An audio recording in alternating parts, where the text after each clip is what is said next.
আপনারা তরজমার দ্বারা মোটামুটি একটা আঁচ করতে পেরেছেন আমার আলোচনার বিষয়টা কোন দিকে যাবে। তিনটা কথা আমার আলোচনা, হজ কি, হজ কেন, হজ কিভাবে। আশা তুই তো আমার সাথে কোলাকুলি করতে চাও, বাইতুল্লাহর দরজার হজরে আসওয়াদের মাঝখান জায়গা মুলতাজমে তুই বুকটা লাগায় দে। আর একটা জায়গা আছে বুক লাগাবার, সেটা হলো হাতিমে কাবা। বাইতুল্লাহর একটু পাশে গিয়ে আবার সিনা বরাবর দেওয়াল করা আলাদা একটা জায়গা, ওটাকে বলে হাতিমে কাবা। ওখানে কেউ ঐতিহাসিকগণ লেখছেন আম্মা জান হাজেরা আলাইহা সালাম এবং ইসমাইল নবীর কবর ওখানে।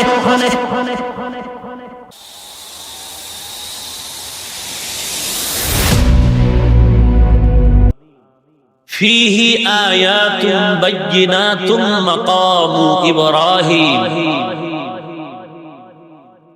এর আগের আয়াতে আল্লাহ তাআলা বলেন ইন্না আউওয়ালা বাইতিন উযিআ লিন-নাসি লাল্লাযী বিবাক্কাতা মুবারাকা ওয়া হুদাল লিল আলামিন। বাইতুল্লাহ সম্পর্কে আল্লাহ বলেন এটা মুবারক একটি ঘর। ফিহি আয়াতুম বাইয়িনাতুম মাকামু ইব্রাহিম, এর ভেতরে আছে অনেক নিদর্শন মাকামে ইব্রাহিম। ওয়ামান দাখালাহু কানা আমিনা, যে ব্যক্তি এই বাইতুল্লাহ হুদুদে হারামের ভেতরে প্রবেশ করলো সে নিরাপদ হয়ে গেল। ওয়ালিল্লাহি আলান নাসি হিজ্জুল বাইতি মান ইসতাতাআ ইলাইহি সাবিলা। আল্লাহ তাআলার অধিকার তার বান্দার উপরে, মানুষের উপরে। প্রত্যেক সামর্থ্যবান হজ করবে, বাইতুল্লাহর জিয়ারত করবে। ওয়ামান কাফারা, যারা আল্লাহর এই উত পবিত্র আদেশকে ইনকার করবে, বৃদ্ধাঙ্গুলি প্রদর্শন করবে। আল্লাহ বলেন ফাইন্নাল্লাহা গানিয়্যুন আনিল আলামিন, নিশ্চিতভাবে আল্লাহ তাআলা কারো মুখাপেক্ষী নন, জগৎবাসীর কাছে কারো মুখাপেক্ষী নন। রাসূল আকরাম ফখর দু আলম সাল্লাল্লাহু আলাইহি ওয়াসাল্লাম বলেন মান হাজ্জা লিল্লাহ ফালাম ইয়ারফাস ওয়ালাম ইয়াফসুক, যে ব্যক্তি হজ ফরজ পালন করলো আল্লাহর জন্য, আল্লাহর সন্তুষ্টির জন্য, এই সফরে কোনো গুনাহ করেনি, বেহায়ার মতো কোনো কাজ করেনি, অশালীন অমার্জিত কিছু করেনি। রাসূল বলেন খারাজা মিন যুনুবিহি কায়াউমিন ওয়ালাদাতহু উম্মুহু, সে ব্যক্তি গুনাহের থেকে এমন ভাবে বেরিয়ে আসলো যেমনি ভাবে মায়ের গর্ভ থেকে সন্তান পবিত্র অবস্থায় নবজাতক শিশু আজ জন্মগ্রহণ করবে। ওয়াল হজ্জুল মাবরুর, হজ্জ মাবরুর যেটা মাকবুল হজ, যার হজটা কবুল হয়ে গেল, রাসূল বলেন লাইসা লাহু জাযা, তার কোনো পুরস্কার নাই ইল্লাল জান্নাহ, জান্নাত ব্যতীত। এ হলো আয়াত হাদিসের সংক্ষিপ্ত তরজমা। আপনারা তরজমার দ্বারা মোটামুটি একটা আঁচ করতে পেরেছেন আমার আলোচনার বিষয়টা কোন দিকে যাবে। তিনটা কথা আমার আলোচনা, হজ কি, হজ কেন, হজ কিভাবে। হজ কি, হজ কেন, হজ কিভাবে। প্রশ্ন এই আলোচনা এখন কেন? প্রত্যেক মাস নির্ধারণ করা আল্লাহ তাআলার পক্ষ থেকে। আল্লাহ মাস নির্ধারণ করে রেখেছেন, নাম আল্লাহ নিজেই নির্ধারণ করেছেন। এবং আল্লাহ তাআলা কিছু মাস 12 মাসের মাঝে কিছু কিছু মাস, দিনের মাঝে কিছু দিন, রাতের মাঝে কিছু রাত আল্লাহ বরকত দিয়েছেন অন্য রাতের থেকে, অন্য দিনের তুলনায়, অন্য মাসের তুলনায়। আরবি মাসের ওই সমস্ত বরত্ব, ওই সমস্ত মহত্ব, ফজিলত যথাসময়ে বিবরণ দেয়া, বর্ণনা করা সুন্নতে রাসূল। রমজান এক বরকতের মাস, এরপরে হলো হজের মাস। আল হজ্জু আশহুরুম মা'লুমাত, নির্ধারিত কিছু মাস, হজের মাস শাওয়াল, জিলকাদাহ, জিলহজ্জা অথবা যুলকাদ, জুলহজ। মূলত জুলহজ হজের মাস। আগের 2 মাসও হজের মাস কেন বলা হলো? বলে এটা হজের প্রস্তুতি গ্রহণের মাস। এখন তো বিমানে 6-7 ঘন্টায় আমরা চলে যাই। এই হজ কেন? এই কেনর কিছু জবাব আমি দিচ্ছি। 1 নম্বর জন্মস্থানের মায়া। 1 নম্বরে কি কথা বলেন? 2 নম্বরে মূল টাওয়ারের সাথে সংযোগ।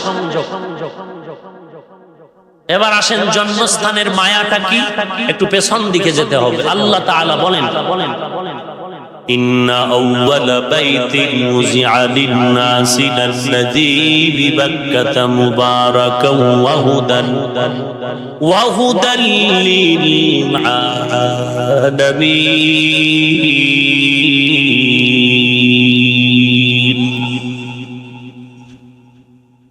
ইন্না আউওয়ালা বাইতিন, নিশ্চয়ই প্রথম ঘর, লাল্লাযী বিবাক্কাতা, যেটা নির্মাণ করা হয়েছে বাক্কা শহরের ভেতরে। কোথায়? বাক্কা। বাক্কার বর্তমান নাম হলো মক্কা। অতীতের মানচিত্রে যাকে আমরা আজ বলি মক্কা, সেই শহরের নাম আগে কি ছিল? যেমন বাংলাদেশের ঢাকার নাম ছিল জাহাঙ্গীরনগর, চট্টগ্রামের আগের নাম ছিল ইসলামাবাদ, সিলেটের নাম পূর্বে ছিল জালালাবাদ, নোয়াখালীর আগের নাম ছিল সুদারাম। এরে নবীর উম্মত, মক্কার আগের নাম বাক্কা। 1 জবাব। 2 নাম্বার জবাব হলো কাবা ঘরটা, 4 দেয়ালের ঘরটা যেই জায়গায়, ওই জায়গাটুকুর নাম বাক্কা, এর আশেপাশের জায়গার নাম মক্কা।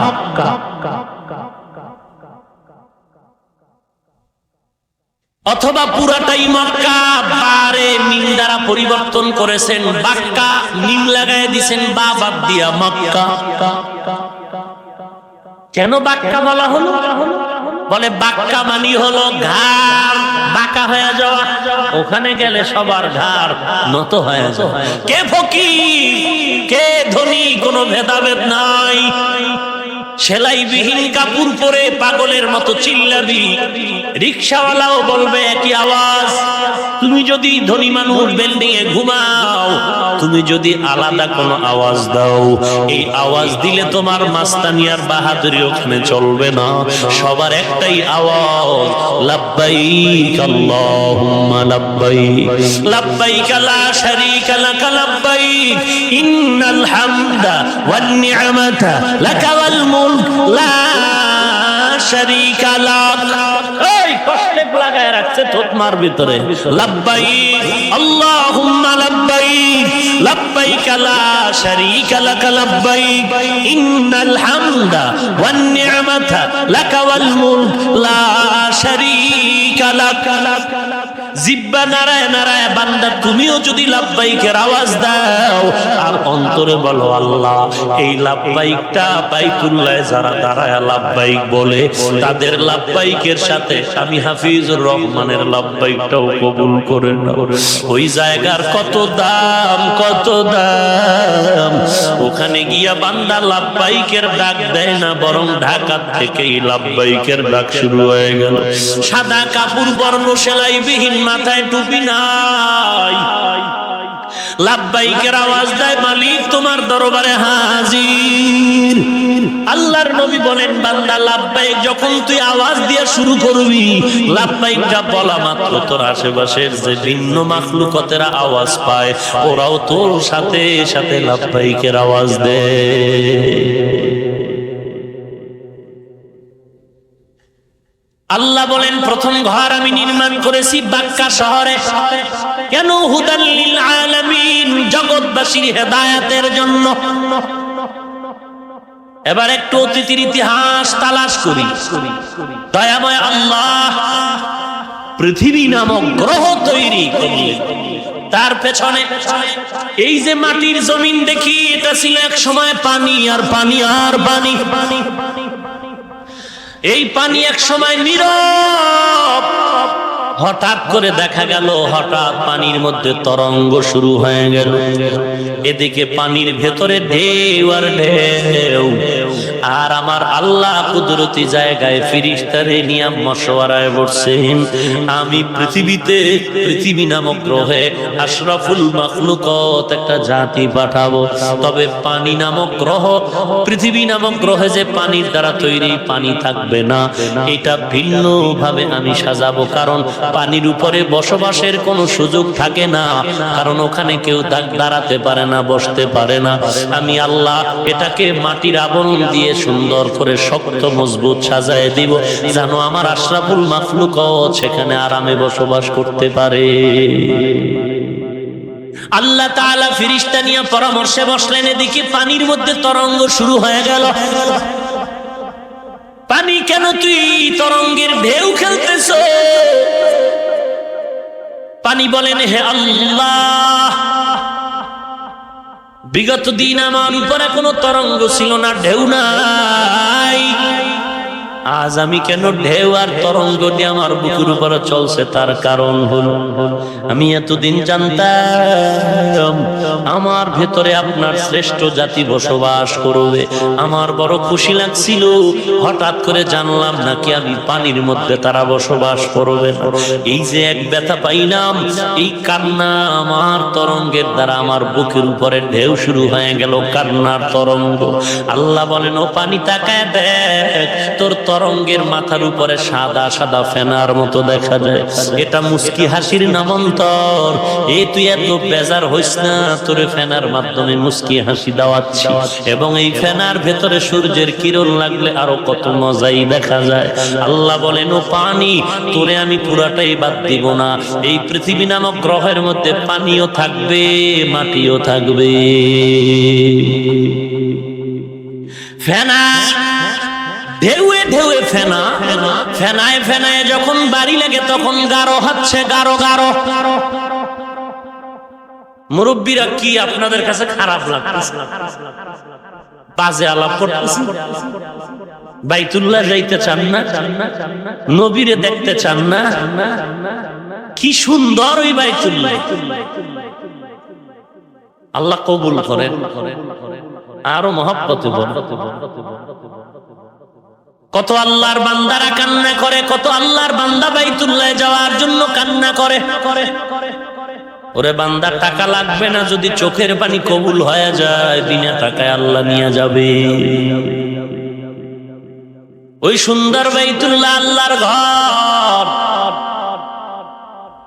আল্লাহ তাআলা ফেনা যখন গাঢ় হতে লাগলো, গাঢ় হতে হতে কিন্তু এক সময় শক্ত হয়ে যায়। শক্ত একটা চামড়া রূপান্তরিত হয়ে গেল। একটা কথা ছুটে গেলে সব পাবেন না। দুধ থেকে মাখন তৈরি, দেখছেন কখনো? বেয়াদবি ক্ষমা চেয়ে নিচ্ছি, আবারও একটু জবাব দেন। দিলে একদিকে আমি মনে করতেছি আপনারা সজাগ, কথা বুঝতেছেন। দুধ দেখছেন না? দুধের থেকে কি বের হয়? কেমনে? ঘুমায় থাকলেই।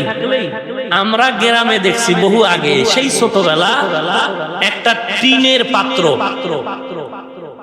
মুড়ির টিন বা অন্য কোন টিনের ভেতরে দুধ রেখে, বাঁশের একটা কুঞ্চি লম্বা, তিনটা মাথা এরকম রেখে ভেতরে ঢুকায় রশি লাগায় টানতো। টানতে টানতে দুধের ভেতরে ফেনা জন্মাইতো। আর এই ফেনাটা গাঢ় হতে হতেই মাখন হয়ে যেত। ওই সেই কুদরতের ফেনা আল্লাহ যখন তাজাল্লি দিলেন ওই পানির ফেনার উপরে, একটা মাটির কুদরতে, আল্লাহর কুদরতে মাটির চামড়া হল। আল্লাহ বলেন, জিবরাইল চামড়ার অংশ নিয়ে আসো, এখান থেকে আদম রে বানাবো। জিবরাইল আমিন আসলেন, ব্যর্থ হয়ে চলে গেলেন। কেন ব্যর্থ হলেন? লম্বা কথা। আসলেন মিকাইল, তো আসলেন ইসরাফিল, তো আল্লাহ বলেন আজরাইল যাও রে। আজরাইল এসে ওই চামড়ার উপরে যখন হাত দিয়ে একটা আঘাত করলেন, পুরা চামড়ার অংশ হাতের মুষ্টিতে চলে আসে। নিয়ে আল্লাহর দরবার কয় নেন খোদা নিয়ে আস। তোমার এত সাহস? তাহলে মানুষের জীবনটা, রুহুটা কবজের দায়িত্ব তোমারই। বলে আজরাইল একজন মানুষ মরে মুহূর্তে 1000 কোটি, এটা কেমন করে?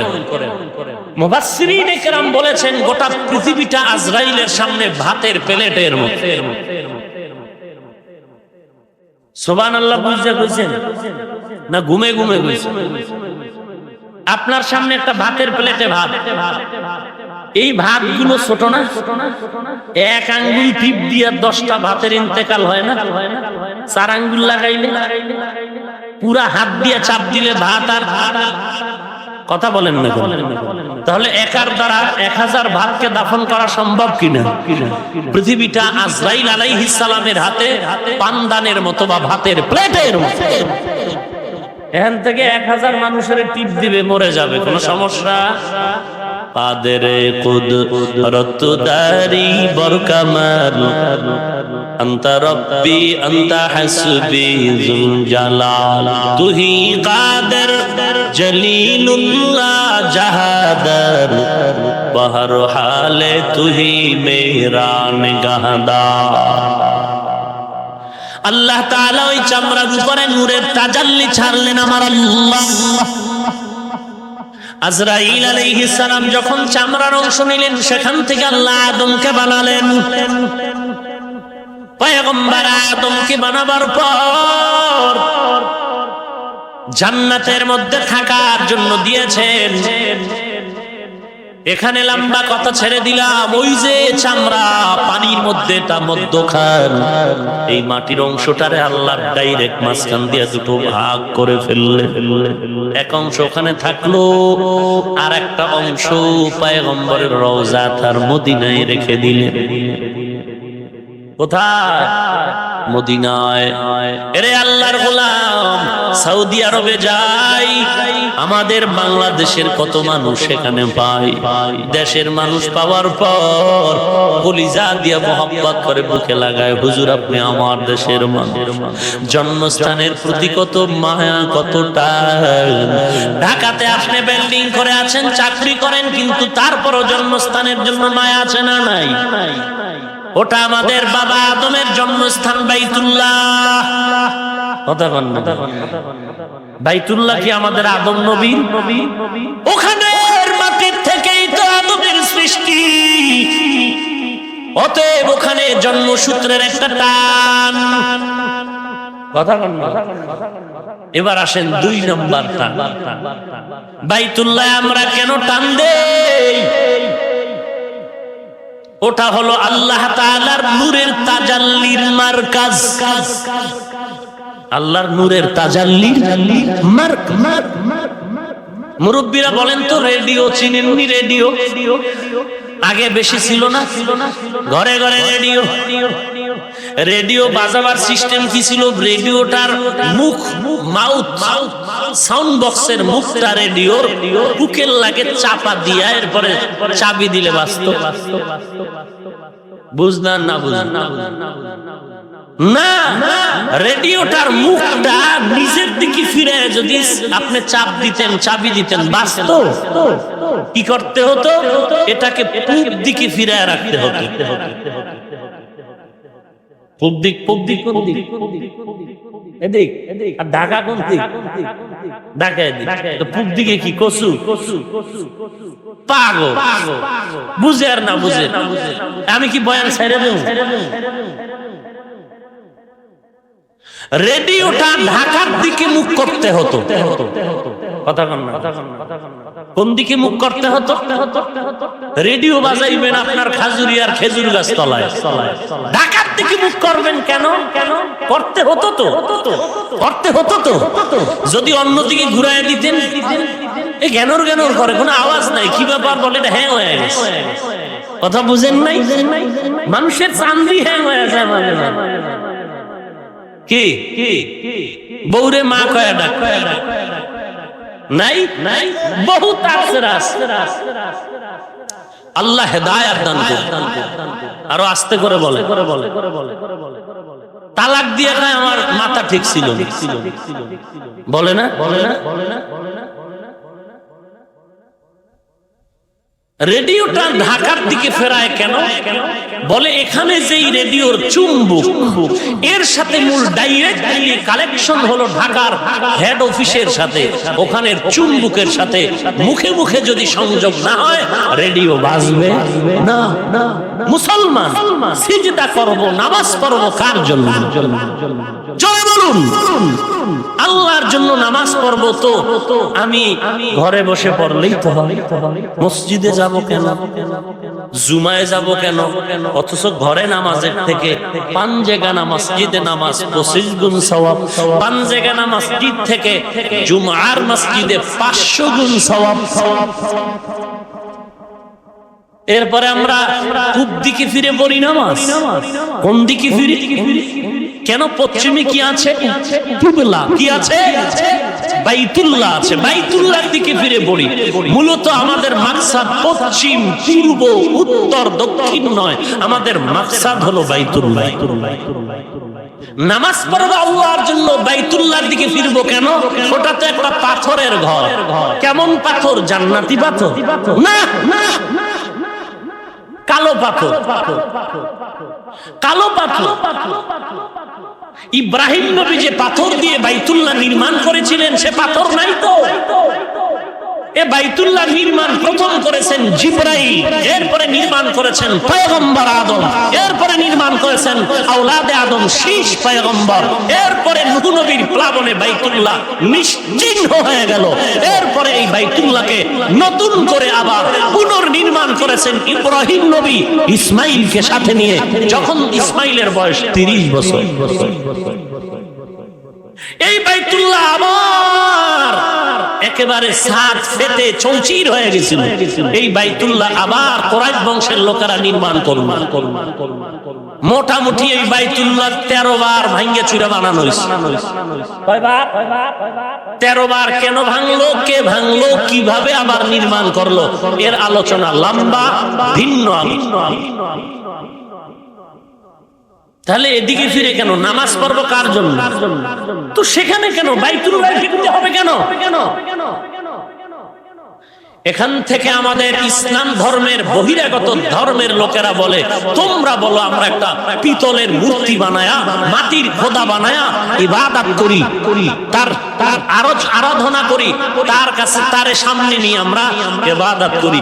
তোমরাও তো পাথরের একটা 4 দেয়ালের ঘর বানাইয়া এরপরে তোমরা ইবাদত করো। তো তোমার গোটা পূজা হয় না, গোটা এখানে কথা বুঝেন না?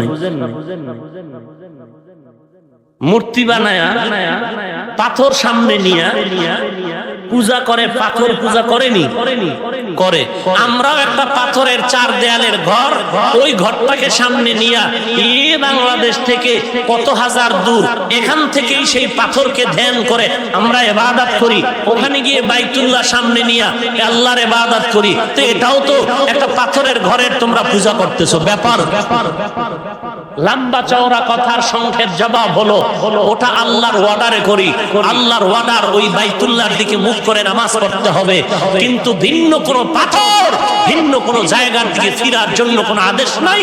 এ কারণে আমরা ফিরি না। মূল জবাব হলো আমরা আল্লাহর হুকুমের গোলাম। আমরা ঘর বুঝি না, আসমান বুঝি না, জমিন বুঝি না। আমরা আল্লাহর হুকুম মানার জন্য সদা প্রস্তুত। আল্লাহর আদেশ হলো ওখানে নামাজ পড়তে হবে, বাইতুল্লাহর দিকে ফিরে পড়তে হবে। আমরা আল্লাহর আদেশকে প্রাধান্য দেই, বাইতুল্লাহর পাথরের ঘরকে প্রাধান্য দেই না। আল্লাহ যদি বলেন, আল্লাহ অর্ডার যদি করতেন এই একটা গাছ দিলাম, এই গাছের দিকে তাকায় আমারে ডাকতে হবে, আমরা করতাম। যেমন আল্লাহ অর্ডার করেছেন বাইতুল্লাহ 1 রাকাত নামাজে কত সওয়াব, 1 লক্ষ। বাইতুল্লাহ থেকে যদি মিনায় যায়, মিনা হাজী সাহেব আছেন, মিনা, মুজদালিফা, আরাফা যারা জানেন তারা জবাব দিবেন, না জানলে চুপ থাকবেন। বাইতুল্লাহ হুদুদে হারাম এরিয়ার বাইরে গেলেই একটা সওয়াবের বেশি আর হবে? কথা বলেন হবে না?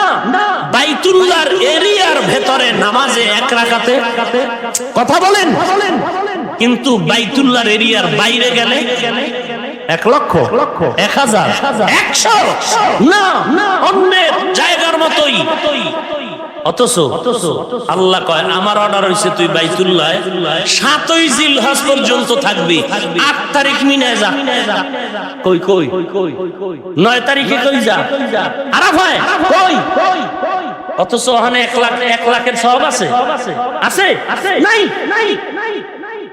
এখন যদি চিন্তা করি 1.5 লাখ 5 লাখ টাকা ভিআইপি প্যাকেজ দিয়ে হজে আইয়া 1 লক্ষ রাকাতের সওয়াবের জায়গা বাদ দিয়ে মিনায় যাবো, যেখানে 1 সওয়াবও নাই, 1-এর বেশি নাই, না আমি যাবো না, আমি এখানে বই 1 লাখ হবে, হজ হবে। এখান থেকে স্পষ্ট আমরা বাইতুল্লাহর গোলাম নয়, আমরা আল্লাহর হুকুমের গোলাম। আল্লাহ বলেছেন বাইতুল্লাহ থাকবি, এরপরে মিনায় যাবি। 1 লক্ষ আর 1 কোটি নাই, আমার অর্ডার যেখানে আছে সেখানেই রহমত আছে, সেখানেই জান্নাত পাওয়ার পথ আছে। ভাইরা আমার, ভালো করে বুঝার চেষ্টা করি।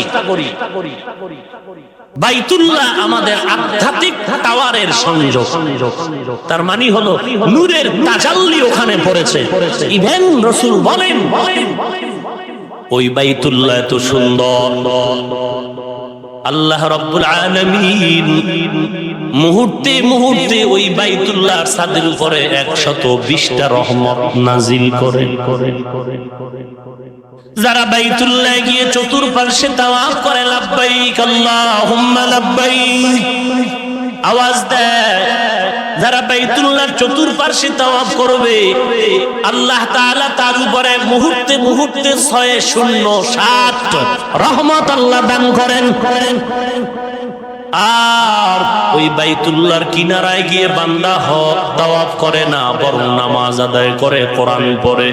আল্লাহর নবী বলেন ওই বান্দার উপরে, বান্দির উপরে মুহূর্তে মুহূর্তে 40টা রহমত অবতীর্ণ হয়।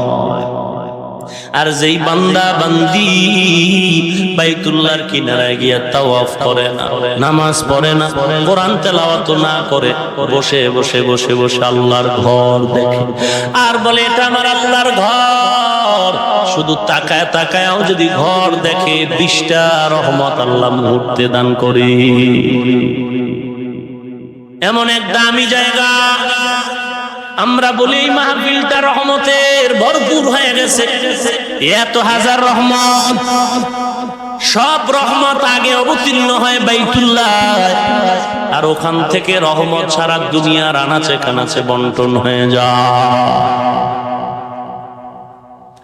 ওয়ালিল্লাহি আলান নাসি হিজ্জুল বাইতি মান ইসতাতাআ ইলাইহি সাবিলা ومن كفر فإن الله غني عن العالمين। ای کلام زندہ قرآن حکیم، حکمت اولا یزال اصل قدیم، جمیع العلم فی القرآن حکیم، تقاصر عنه أفهام الرجال۔ এই বাইতুল্লাহ জিয়ারত কেন করি, হজ কেন? 1 নাম্বার জন্মস্থানের টান, 2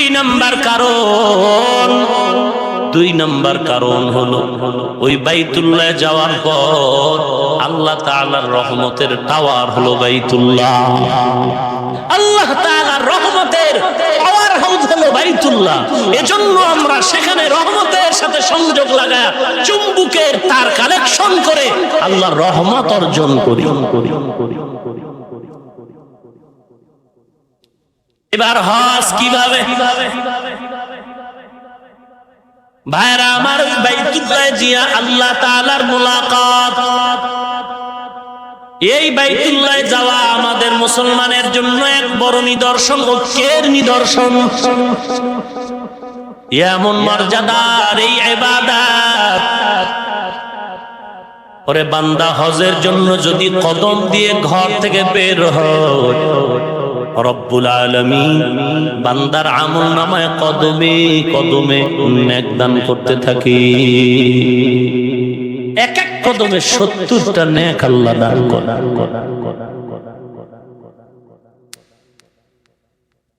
ও নবীর উম্মতের দল, এই বাইতুল্লাহ জিয়ারত কেন? বলে আল্লাহ পাকের রহমতের সাথে কালেকশন মজবুত করা।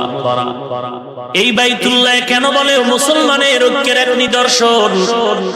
ওখানে যাওয়ার পরে কে ধনী কে গরিব কোনো ভেদাভেদ নাই, সবাই সেলাইবিহীন কাপড় পরে লাব্বাইকের আওয়াজ দেয়।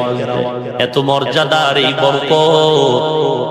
ও নবীর উম্মত, বাইতুল্লাহ যারা তাওয়াফ করে, রাসূল বলেন প্রত্যেকটা কদমে কদমে 70,000 নেক আল্লাহ দান করে।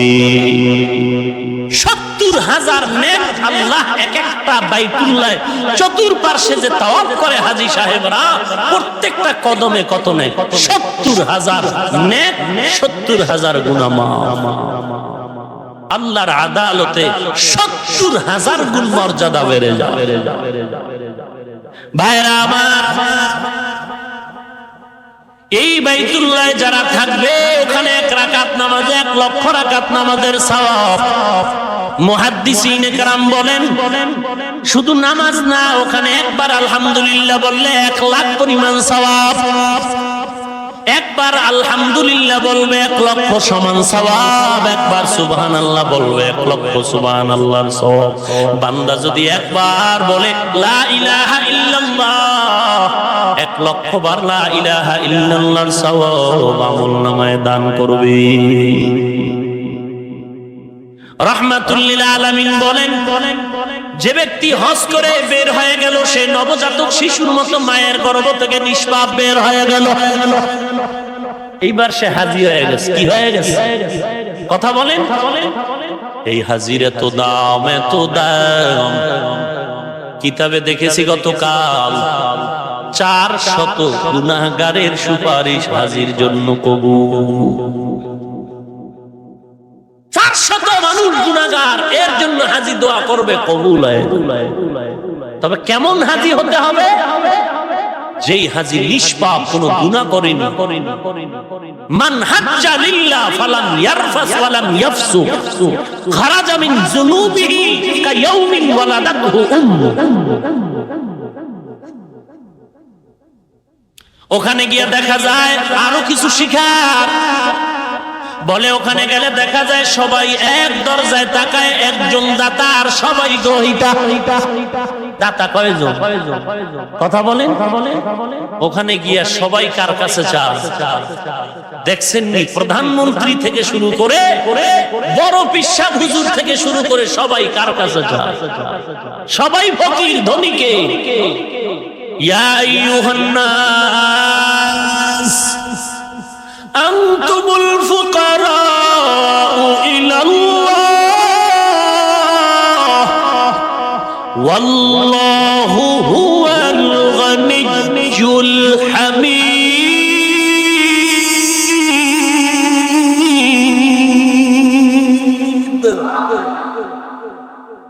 ফকির সবাই, ধনীকে। আল্লাহর মতো ধনী আর কেউ আছে নাকি? আল্লাহর মতো ধনী আর কেউ নাই। আল্লাহ এমন ধনী যার কোনো অভাব নাই। আর দুনিয়াতে যত বড় ধনী বলো, সব ধনীরা অভাবী। সব ধনীরা অভাবী। এমনকি নিজের পেট ভরে না, অন্যকে দিবে কখন? আল্লাহর মতো ধনী আর কেউ? তাওয়াক্কুল মিকুনি হারো সবহশাম মিরসানাত রিজকে তু আজলামাকা। ও নবীর উম্মতের দল, এমন ওই বাইতুল্লাহ যেখানে যাওয়া মাত্র বান্দার আমলনামায় নেক লেখা হয়, কোনো গুনাহ লেখা হয় না। ওই বাইতুল্লাহর এত দাম, এত দাম। ওই বাইতুল্লাহর ভেতরে আল্লাহ কোরআনে বলেন ফিহি আয়াতুম বাইয়িনাত। ওখানে গেলে দেখবা আমি আল্লাহর কুদরতের নিদর্শন। মাকামে ইব্রাহিম, একটা পাথর। কি আজও আছে না?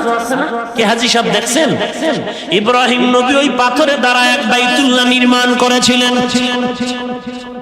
বাইতুল্লাহর চতুর্পাশের দেয়ালটা উঁচু হয়, পাথরটাও উঁচু হয়। বাইতুল্লাহ আবার ইব্রাহিম কাজ শেষ করে নিচে নামবেন, কোন সিঁড়ি নাই, পাথর তুলার মতো নিচু হয়ে গেল। ওই পাথরের মধ্যে ইব্রাহিম নবীর কদমের ছাপ পড়ে আছে। একটা স্ট্রাকচার বানায় প্যাকেট করে রেখেছে মাকাম ইব্রাহিমের এই পাথর। বাইতুল্লাহ নির্মাণের পরে কিছু পাথর অবশিষ্ট ছিল। আল্লাহ বলেন, ইব্রাহিম এই পাথর তুমি গোটা দুনিয়ার ভেতরে ছিটায়া দাও, যেখানে পড়বে সেখানে একটা আল্লাহর ঘর নির্মাণ হয়ে যাবে। এরপরে বাইতুল্লাহ নির্মাণ কমপ্লিট হয়ে গেল। এবার আল্লাহ তাআলা বলেন, ওয়াআযিন ফিন্নাসি বিল হজ্জ ইয়াতুকা রিজালা।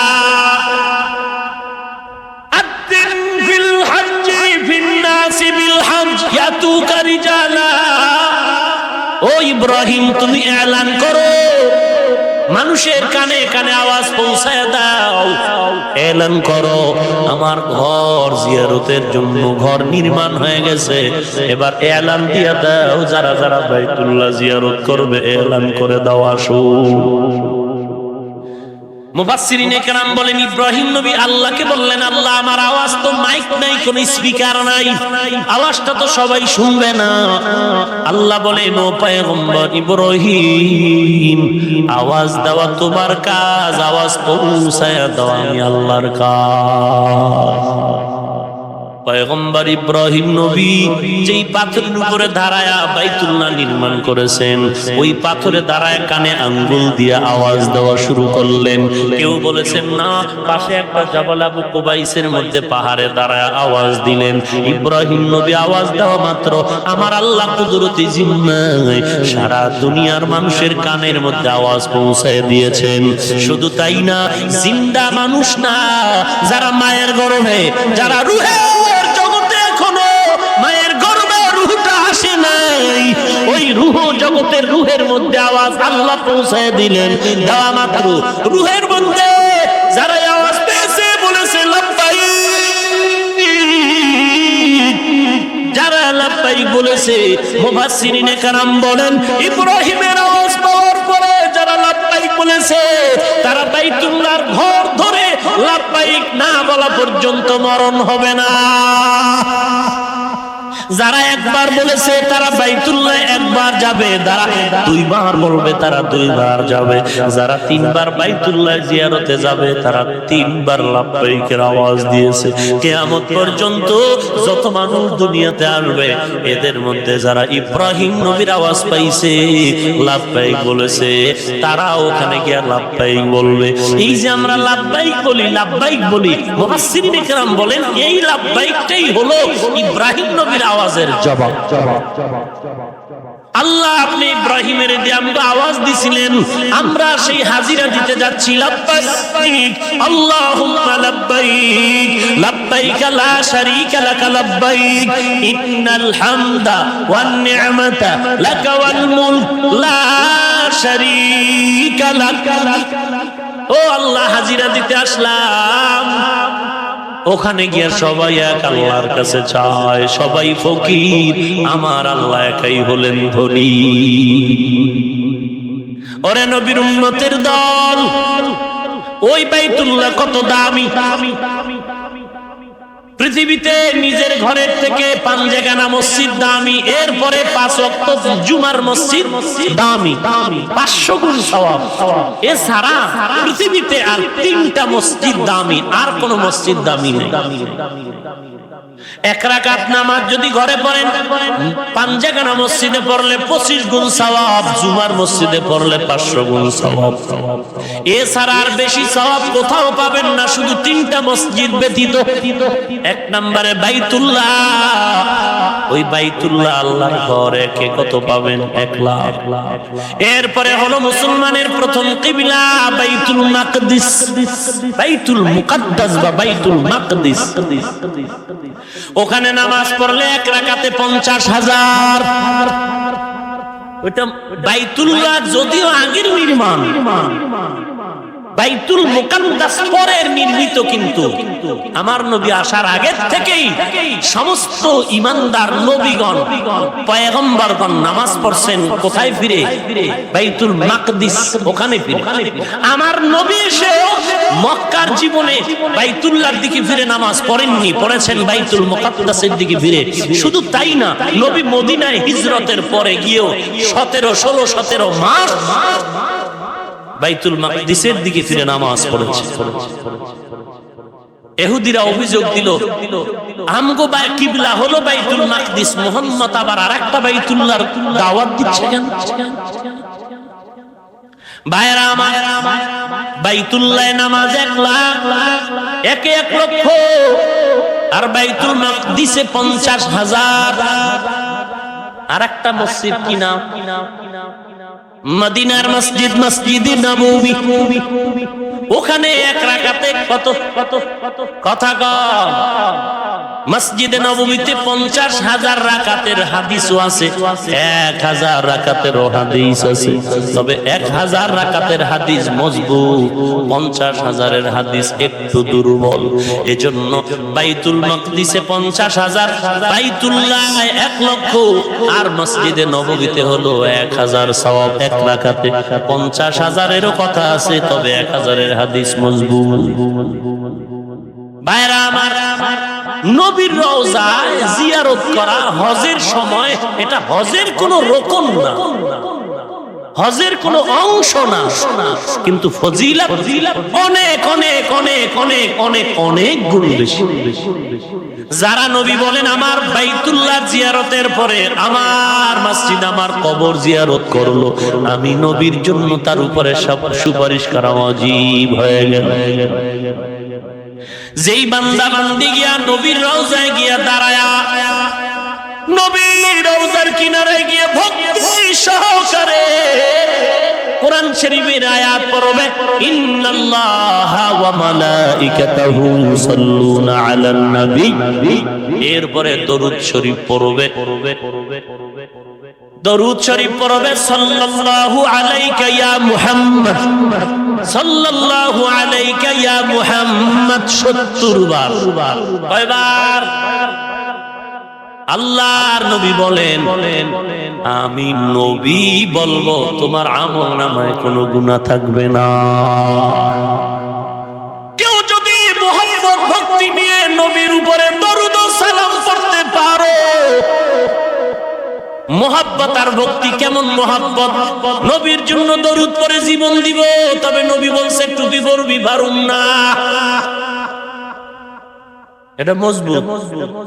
নবীর জন্য দুরূদ পড়ে রাত কাটায় দিব, নবী বলেন পর্দা করবা সম্ভব না, এটা আশিক নামের বাটপার।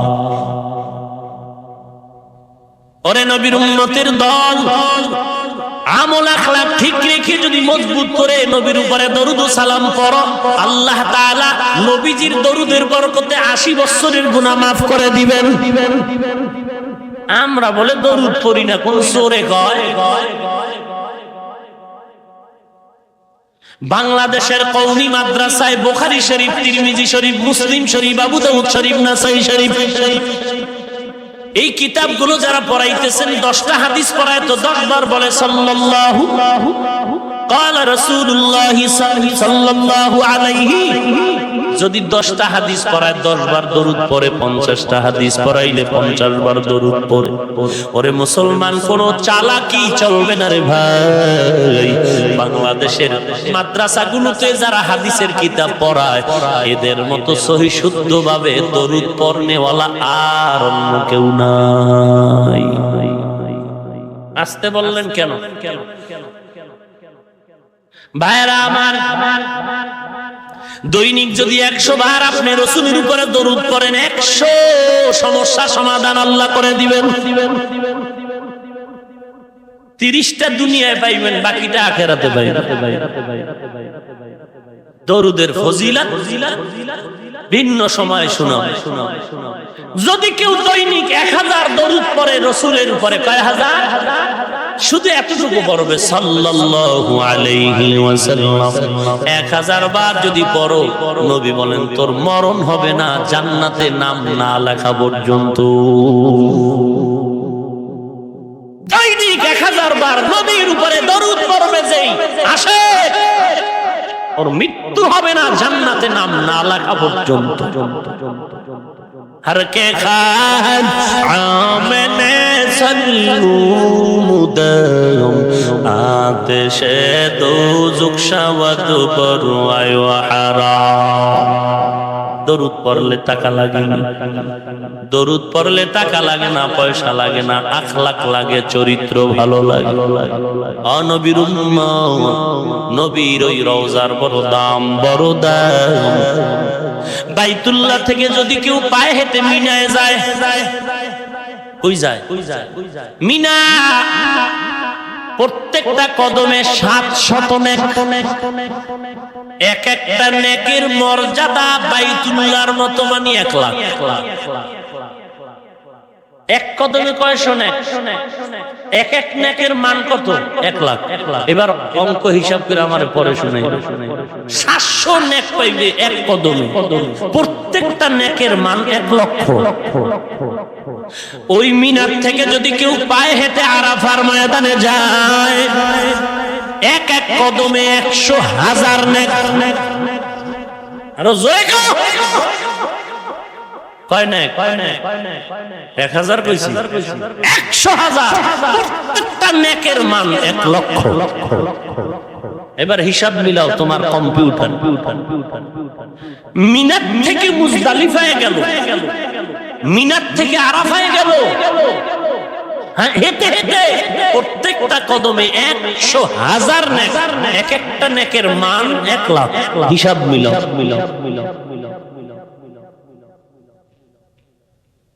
ভাইরা আমার, ওই বাইতুল্লাহ আল্লাহ দেখায় মুসলমানের ঐক্যের নিদর্শন। ওখানে কোনো বড় ছোটর ভেদাভেদ নাই, সবাই আল্লাহর দরবারে চায়। শায়েখ সাদি রহমাতুল্লাহি আলাইহি ঘটনা লিখেছেন, বলবো কথা বলেন। ভিক্ষুক ভিক্ষা করে করে করে করে মানুষের বাড়ি যায়, দরওয়াজায় গিয়ে বলে আল্লাহর নামে কিছু ভিক্ষা দাও। যাইতে যাইতে মসজিদের দরজায় গিয়ে ধাক্কা লাগাইছে। কোথায়? ঘরের মধ্যে কে আছো? আমাকে কিছু দাও, আল্লাহর নামে কিছু দান করো হে ভাই বাড়িওয়ালা। একজনে কয় তার ছিঁড়ে গেল না কিরা মসজিদে, তো এখানে কই পাবি ঘরওয়ালা? ভিক্ষুক তো দুর্বল, এলেম নাই, মসজিদের মর্যাদা বুঝে না। ডাক দিয়া কয় রে ভাই, এটা কেমন গরিবের ঘর যে আমায় কিছুই দিতে পারবে না? এমন কোন গরিবের ঘরে আমি ধাক্কা লাগাইলাম যে কিছুই দিতে পারবে না? এমন ফকির কে রে? আল্লাহর বান্দা বলে এটা আহকামুল হাকিমিন রব্বুল আলামিনের ঘর বাইতুল্লাহ। তাই নাকি? দুই চারি বাড়ি ঘুরে যা পাইছিল একটু ফালায় কানে, খোদার ঘরে যখন জায়গা মতো আইছি, আমার খোদাই যথেষ্ট। ওয়া মান ইয়াতাওয়াক্কাল আলাল্লাহ ফাহুয়া হাসবুহ। যে ব্যক্তি আল্লাহর উপরে ভরসা করবেন, আল্লাহ তার জন্য যথেষ্ট। গরতাওয়াক্কুল নিকুনি হারস বহশাম মিরসানাত রিজকে তু আজলা মাকাম জুজবা হাকচি জে মখাজ ইনসুজান ফজলে ও আমস্তে দর জুমলা জাহা। ও মুসলমান নবীর উম্মত, দেখো বাইতুল্লাহ দৌড়াদৌড়ি শুধু পাগলের পাগলামি।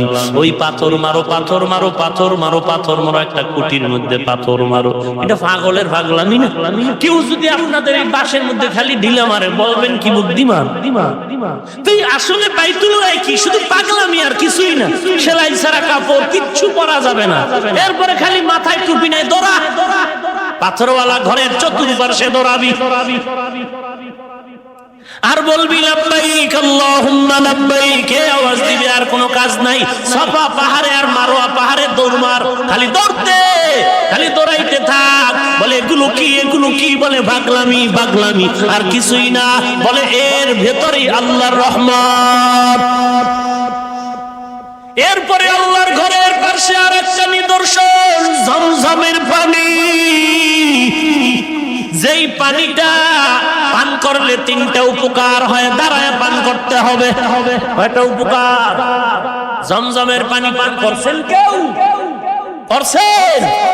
মজার জমজমের পানি তিনটা উপকার, কিবলার দিকে দাঁড়ায় পান করো আর দোয়া করো, আল্লাহুম্মা ইন্নী আসআলুকা ইলমান নাফিআ রিজকান ওয়াসিআ ওয়া শিফাআন মিন কুল্লি দা।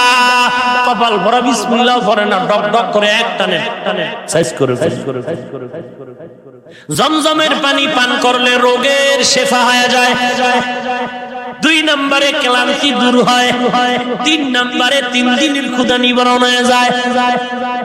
রাহমাতুল লিল আলামিনকে সাহাবায়ে কেরাম বলেছিলেন, ও পয়গম্বর, এই জমজমের পানি বাড়েও না কমেও না, কোটি কোটি কোটি হাজী সাহেবরা মিলিয়ন পানি নিয়ে গেল, লক্ষ লক্ষ টন পানি চলে গেল। আজও গিয়া দেখো পানি যেখানে তা সেখানে বাড়েও না কমেও না। এই পানির তলা কই? আমার নবী বলেন জমজম কূপের পানির তলা হলো হাউজে কাউসার। জমজমের পানির কূপের নিচ হলো কোথায়? এত মজার পানি, আল্লাহর নিদর্শন। আল্লাহ বলেন ফিহি আয়াতুম বাইয়িনাত। এরপরে ওখানে আরেকটা নিদর্শন বলবো, হজরে আবিয়াজ, যার বর্তমান নাম হজরে আসওয়াদ। সাদা পাথর ছিল, দুধের থেকেও ছিল পাথর সাদা, এটা জান্নাতি একটি পাথর। এই পাথর মানুষের গুনাহ টানে, কি টানে? গুনাহ টেনে টেনে পাথর এখন কি হয়ে গেল? কথা বলেন না কেন? এরে মুমিন, ছেলে আব্বা হারায় ফেলছে, কি ব্যাপার? আব্বা নাই। একজনে একটা জামা আইনা করে, কি এটা তোর বাবার জামা। এটা আব্বার জামা? এবার জামা চুমু খায়, আমার বাবার জামা। কিছু আশ্বস্ত হলো, দিলটা একটু শান্ত হলো। আমারে বাবারে যদিও পাই নাই, কারে পাইছি? বাবার জামা পাইছি। ও বাঙালি মুসলমান, বাংলাদেশে বৈশা কত ওয়াজ মাহফিলের দিন কাটাই, রাত কাটাই। ও আল্লাহ, তোমারে পাওয়ার জন্য ওয়াজ মাহফিলে যাই। ও আল্লাহ, তোমারে পাওয়ার জন্য উজানির ময়দানে যাই। ও আল্লাহ, আর কিছুর জন্য যাই না। ও মালিক, তোমাকে পাওয়ার জন্য চরমনার ময়দানে যাই রে আল্লাহ। তোমারে পাওয়ার তালাশে সরসিনার ময়দানে যাই রে মালিক। তোমাকে পাওয়ার জন্য বাহাদুরপুরের ময়দানে যাই রে আল্লাহ। তোমাকে পাওয়ার জন্য হাটাজারির ময়দানে যাই। তোমাকে পাওয়ার জন্য কত জায়গায় মসজিদে দৌড়াই। ফজরের আজান শুনে বৃষ্টি নাই, মসজিদে গিয়ে সিজদা করি। ও আল্লাহ, তোমারে মজা লাগে, তোমারে দেখতে মনে চায় রে আল্লাহ। আল্লাহ কয়, যদি আমারে দেখতে চাও, আমারে দেখতে পারবি না, তবে একটা ঘর আমি বানাইছি, আমার ঘর বাইতুল্লাহ মানে আল্লাহর ঘর। এরে বান্দা, আয় আয়, আমার একটা ঘর আছে, আয় ওখানে মজা পাবি ওই ঘর। আয় আল্লাহর ঘরে চল। হাজী সাহেবরা বলে আসতেছি, ও মালিক হাজিরা দিতে আসতেছি। ওখানে যাওয়ার পরে কয়, আল্লাহ এই তো তোমার ঘর, এই তোমার ঘর। আল্লাহ চলে আসলাম। উম্মা ঘরে যায়, এই দরজা বন্ধ, দরজা বন্ধ, দরজা খুলে দে মালিক। বলে খুললে কি হবে? ভিতরে আমি আল্লাহ নাই। বাইতুল্লাহর ভিতরে আল্লাহ আছে না? তাহলে আল্লাহ তোমারে কই পাই? আমারে পাবি সময় মতো পাবি, তবে লাইনে আগাইতে থাক। ও আল্লাহ, তোমার ঘর দেখে কলিজা ঠান্ডা হয়ে গেল, চোখের পানি ধরে রাখতে পারি না রে মালিক। এবার একটু মনে চায়, তোমারে যদি পাইতাম, তোমার কুদরতের হাতের সাথে আমি একটু মোলাকাত করতাম। যদি মোলাকাত করে এইবার কয় দেখছেন মোহাব্বত কারে কয়, কারে কয় মোহাব্বত। হুজুর দূরের থেকে আপনার বয়ান শুনে পাগল, যদি পাইতাম পাইছে দূরে দাঁড়ায় কয় হুজুর একটু হাত মিলাইতে মন চায়, অনুমতি দিবেন? দাও দাও দাও। এবার কয় হুজুর বেদবি মাফ করবে, বুকটা মিলাইতে মনে চায়, মোলাকাত করতে মনে চায়, কোলাকুলি মোহাব্বত। হাজী সাহেব বাইতুল্লাহ গিয়া কয় রে মালিক তোমার হাতের সাথে একটু হাতটা মিলাইলে কলিজা ঠান্ডা হয়ে যায়। আল্লাহ তাআলা বলেন ওই বাইতুল্লাহর পাশে একটা রাখছি, দরজার পাশে হজরে আসওয়াদ পাথর, ফাসাওয়াদাতহু খাতায়া বনি আদম, মানুষের গুনাহ বনি আদমের গুনাহ ওই পাথর কালো হয়ে গেল। উলামায়ে কেরাম লিখেছেন হজরে আসওয়াদে যদি কেউ চুম্বন করে, ওই পাথরে যদি কেউ চুমু লাগায়, আল্লাহ রাব্বুল আলামিন বলবেন বান্দা তুই আমার হাতের সাথে হাত লাগানোর বরকত তুই পেয়ে গেছু। তবে এখানে একটা মাসআলা মনে রাখতে হবে, কাউকে কষ্ট দেওয়া হারাম হারাম হারাম হারাম। হজরে আসওয়াদ নামের পাথরকে চুম্বন করতে গিয়ে ধাক্কা ধাক্কি করে নারী পুরুষ নারীকে ধাক্কা দিয়ে পুরুষ ধাক্কা দিয়ে চুম্বন খাওয়া, এখানে সওয়াবের থেকে গুনাহ হবে, গুনাহ হবে, গুনাহ গুনাহ গুনাহ। এজন্য মুফাসসিরিনে কেরাম লিখেছেন তুমি যদি দেখো পাথরে চুমা দিতে ভিড়, পাথর বরাবর তুমি দূরে থেকে হাত উঠাইয়া সিনা বরাবর দোয়া করো বিসমিল্লাহ আল্লাহু আকবার, আশহাদু আল্লা ইলাহা ইল্লাল্লাহ ওয়া আশহাদু আন্না মুহাম্মাদান আবদুহু ওয়া রাসূলুহু। এ দোয়া পড়ো আশহাদু আল্লা ইলাহা ইল্লাল্লাহ ওয়াহদাহু লা শারীকা লাহু ওয়া আশহাদু আন্না মুহাম্মাদান আবদুহু ওয়া রাসূলুহু। কয় তুমি চুমু খাও দূরে থেকে, এতেই তোমার সওয়াব আল্লাহ দিয়ে দিবে। বাইতুল্লাহ গিয়া বান্দা হজরে আসওয়াদে চুমু খাওয়ার পরে ওই যে শখ আরো বেড়ে গেল, আল্লাহ এই বুকের সাথে একটু মোলাকাত করতে মনে চাই রে মালিক। আল্লাহ রাব্বুল আলামিন বলেন যদি আমার সাথে মোলাকাত করতে চাও রে হাজী, আমার সাথে মোলাকাত জমিনে হবে না, আমার সাথে মোলাকাত হবে হাসরের দিন। তবে আজ তুই বাইতুল্লাহ যেহেতু আসছো, আমার সাথে মোলাকাতের একটু কোন রকম রুহানিয়াত নিয়ে যা, দুইটা জায়গা আছে ওখানে গিয়ে তুই বুকটা লাগায় দে, মনে করবি আমার আল্লাহর কুদরতের মোলাকাত হয়ে গেছে। ওই জায়গা হলো বাইতুল্লাহর দরজার হজরে আসওয়াদের মাঝখান জায়গাটা মুলতাজাম। মুলতাজাম মানে পেছায়া নেওয়া, আঞ্জা করে ধরা। বাইতুল্লাহর দরজা আর বাম পাশে হজরে আসওয়াদের মাঝখান জায়গা মুলতাজাম, এখানে যদি কেউ বুকটা লাগায় দেয় আল্লাহ রাব্বুল আলামিনের কুদরতি ভাবে কোলাকুলি হয়ে যায়।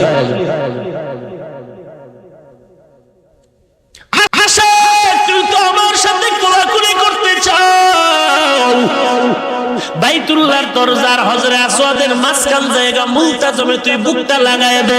আর একটা জায়গা আছে বুক লাগাবার, সেটা হলো হাতিমে কাবা। বাইতুল্লাহর একটু পাশে গিয়ে আবার সিনা বরাবর দেওয়াল করা আলাদা একটা জায়গা, ওটাকে বলে হাতিমে কাবা।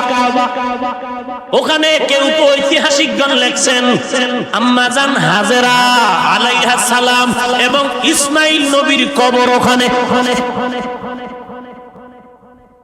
কোন কোন ঐতিহাসিকগণ লিখেছেন ওই হাতিমে কাবার ভেতরে ঢুকলে একটা দরজা আছে, দুই দরজা, এক পাশে পুলিশ আর এক পাশে খোলা। ওখান থেকে ঢুকে তুমি বাইতুল্লাহর ছাদে তাকায় দেখো পানি, বৃষ্টির পানি নামার মতো একটা এরকম জিনিস দেওয়া আছে, এটাকে বলে মেজাবে রহমত। ওই মেজাবে রহমত বরাবর নিচে তুমি বুকটা বাইতুল্লাহর দেওয়ালে লাগায় দাও, আল্লাহর কুদরতি মোলাকাতের সওয়াব পেয়ে যাইবা। ওরে বান্দা, এই বাইতুল্লাহর জিয়ারতের জন্য শুধু মুমিন কাঁদে না, বেঈমানেরাও কাঁদে।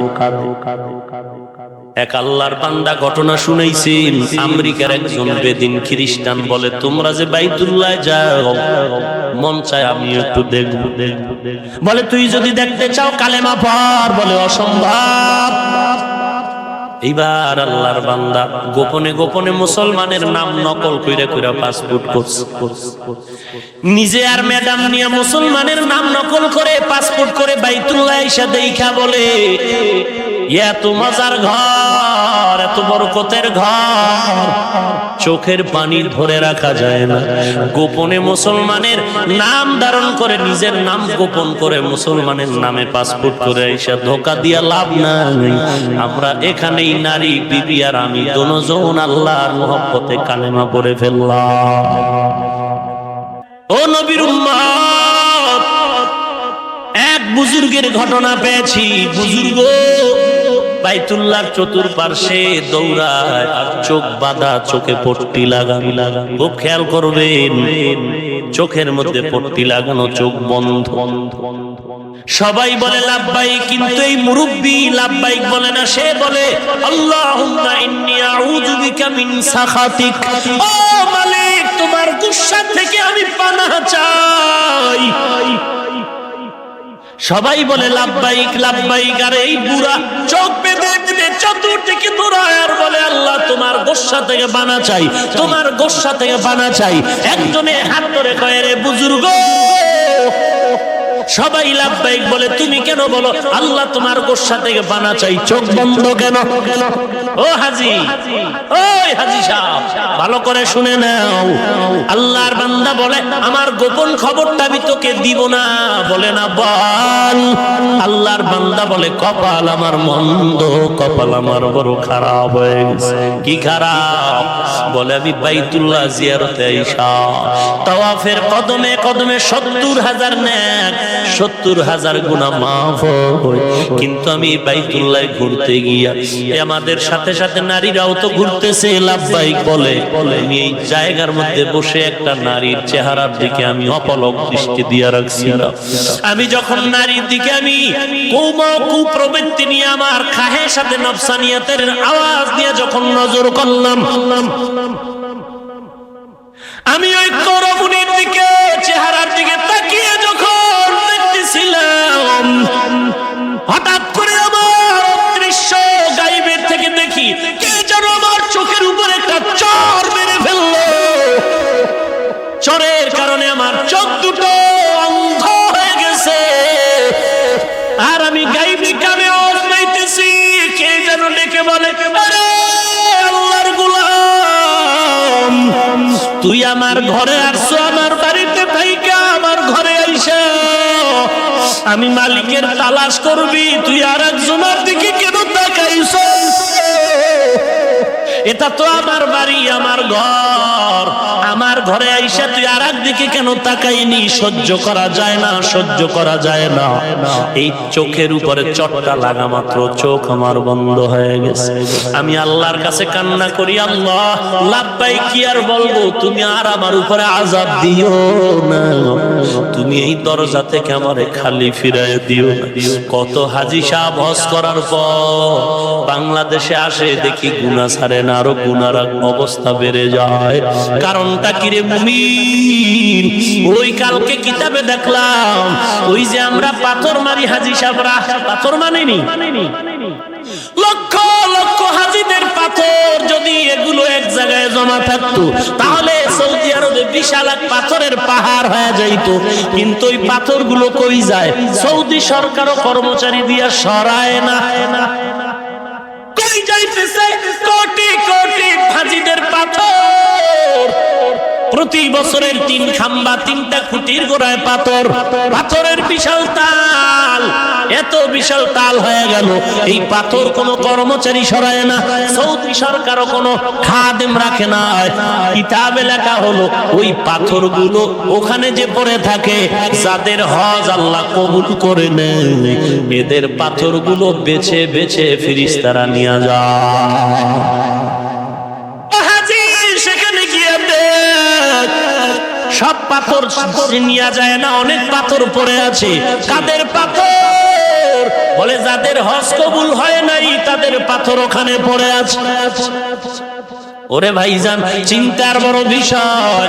তুমি হজ করলা, পাথর মারলা, একটু চিন্তা করো, হজ করা বড় সহজ ব্যাপার না। এজন্য আমাদের ওলামায়ে কেরাম মুরব্বীরা বলছেন, প্রথমবার বাইতুল্লাহ যাওয়া মানে বাইতুল্লাহর নিদর্শনগুলো দেখা, দ্বিতীয়বার গিয়া জানা, তৃতীয়বার গিয়া মানা। প্রথমবার দেখা, দ্বিতীয়বারে জানা, তৃতীয়বারে মানা, তিনবার করলে তোমার হজ কামেল হবে। বড় বড় আলেম সেখানে গেলে এলেম শেষ। আমি তো এখানে একটা সাধারণ জাহান্নামের আসামি, আমি কিছুই না। বাইতুল্লাহ গিয়ে সব চোখের পানি, চোখের পানি। কারণ ওখানে একটা নজর করা মাত্র আল্লাহ বান্দার সব গুনাহগুলো মাফ করে দেয়। এরে নবীর উম্মত, এক আল্লাহর বান্দা 50 বছর হজ করলো। কয় বছর?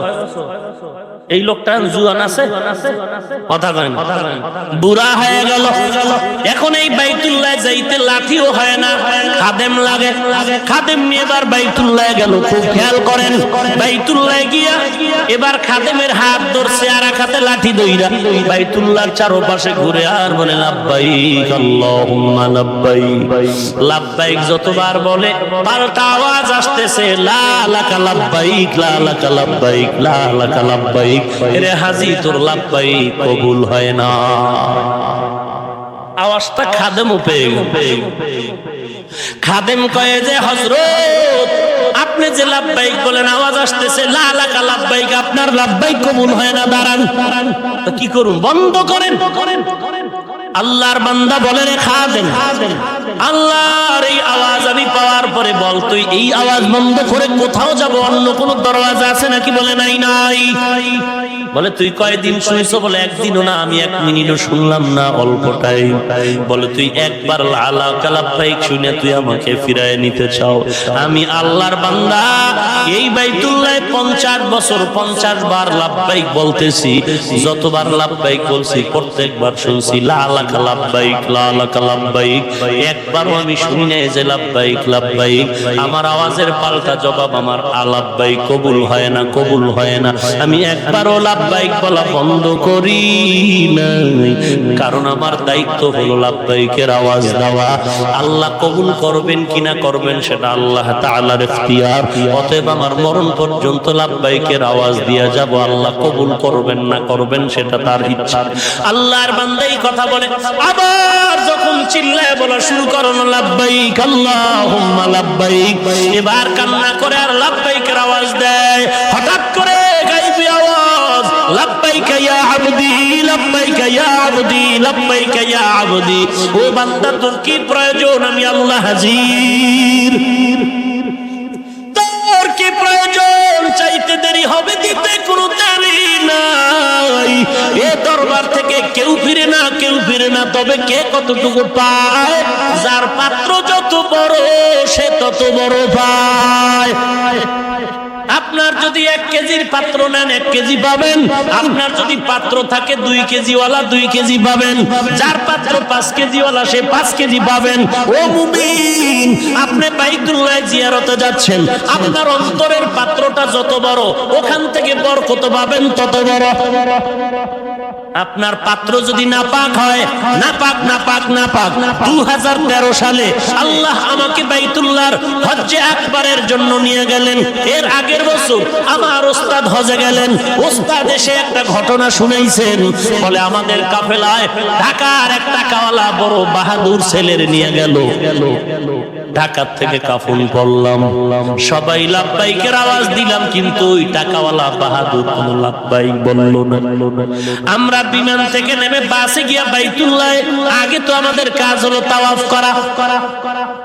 আমরা সবাই উলামায়ে কিরাম, আমাদের কাফেলার সব ভাই বাইতুল্লাহর হুদুদে হারামে ঢুকে আমরা তাওয়াফে নেমে গেলাম। কিন্তু ঢাকার ওই টাকাওয়ালা বাহাদুর যখন নামলো, ছেলেটাও সাথে আছে, বাহাদুর দ্রুত পেছন দিকে দৌড়ায় চলে গেল। কি ব্যাপার আপনি যান কেন? ছেলে ধরে আনে আবার দৌড়ায় যায়। বাহাদুর ডাক দিয়ে কয়, কপাল আমার মন্দ, যতবার বাইতুল্লাহর দিকে যাই ততবার দেখি ছুরি নিয়ে কে যেন আমার আঘাত করে তাড়ায় দেয়। আমি যতবার ঢুকতে চাই ততবার ছুরি নিয়ে আঘাত করে কে যেন তাড়ায় দেয়। এই বান্দা চলে গেল মদিনায়। আমার ওস্তাদ বলেন মদিনায় যাওয়ার পর নবীজির রওজায় আমরা ঢুকলাম, সবাই সালাম জানাবো, কিন্তু এই বান্দাও যখন ঢুকলো দৌড়াইয়া পিছনে চলে যায়। আবার ছেলে আনলো, সেখানেও পারে না। কেন? বলে একই অবস্থা।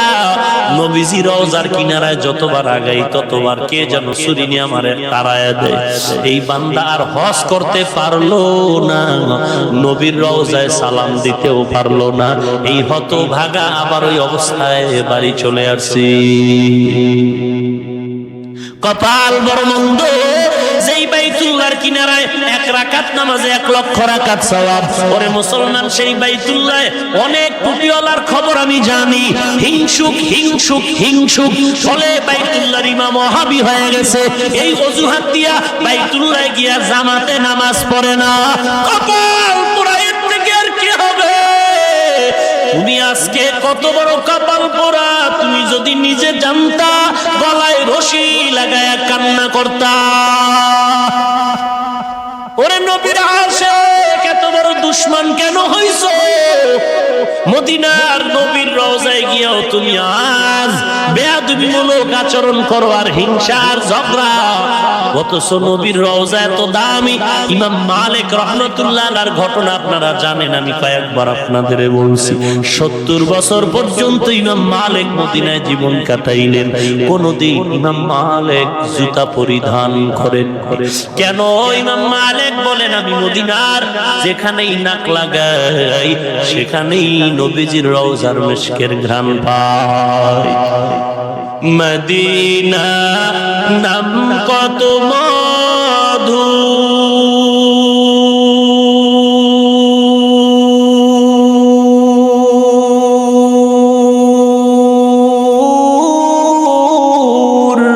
মদিনা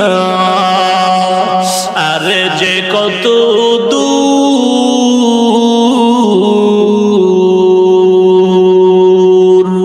সেই মদিনার পথের ধুলি আমি, সেই মদিনার পথের ধুলি আমি মাখতে পারলাম না। মদিনা চাইতে পারলাম না, মদিনা দেখতে পারলাম না, মদিনা যাইতে পারলাম না।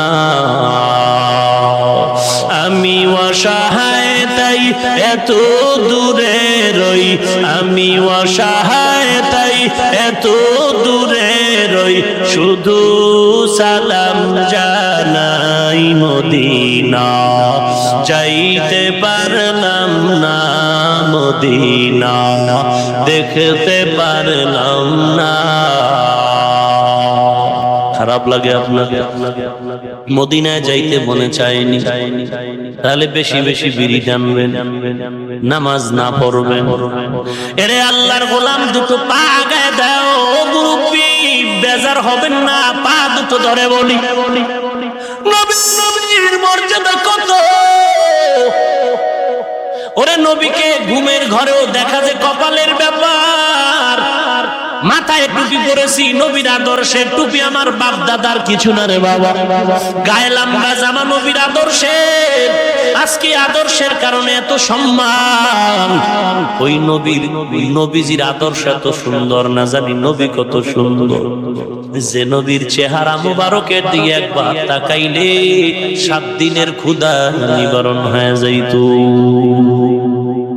ওরে নবীর উম্মতের দল, সেই নবী সারা রাত ঘুমায় না, নামাজে কাটায় দেয়। সে নবী পেটে পাথর বেঁধে কালেমার দাওয়াত দেয়। ও নবীর উম্মতের দল, আজকে তুমি নবীর আশিক দাবি করো, দরুদ পড়ো না, নামাজ পড়ো না, দাড়িটা লম্বা করো না, পর্দা করো না। ওরে ওই নবীর মুলাকাত যদি চাও, আজকে থেকে তওবা করো, দাড়ি কাটবা না, নামাজ ছাড়বা না, দরুদ সালাম বন্ধ করবা না। নবীর সুন্নতের আমল যত করবা, নবী তোমার তত আপন হয়ে যাবে। কার সুন্নাত? আরো জোরে বলেন। মদিনা নাম কত সুন্দর,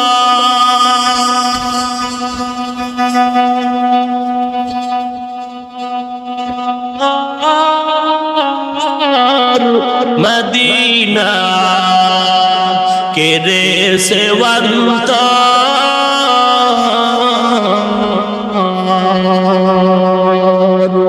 পাখিরি নাই ডানা থাকলে, পাখিরি নাই ডানা থাকলে যেতাম মদিনায়, মদিনা যাইতে পারলাম না, মদিনা দেখতে পারলাম না, মদিনা যাইতে পারলাম না। আমি অসহায় তাই এত দূরে, আমি অসহায় তাই এত দূরে রই, শুধু সালাম জানাই, মদিনা যাইতে পারলাম না, মদিনা দেখতে পারলাম না। আল্লাহ আমাদের কবুল করেন। এরে নবীর উম্মতের দল, আল্লাহর কাছে চোখের পানির বড় দাম। ও পর্দার অন্তরালের মা, ও বৃদ্ধ বাবাজিরা, ও যুবক, ও ব্যবসায়ী শ্রমিক ভাই, তোমার মতো দাড়িওয়ালা নামাজি যুবকের সমাজে অভাব নাই, নবীর সুন্নতের আমলওয়ালা যুবকের অভাব নাই রে বাবা। কোটি টাকার মালিক ব্যবসা করে, একটা টাকাও হারাম উপার্জন করে না, অভাব নাই।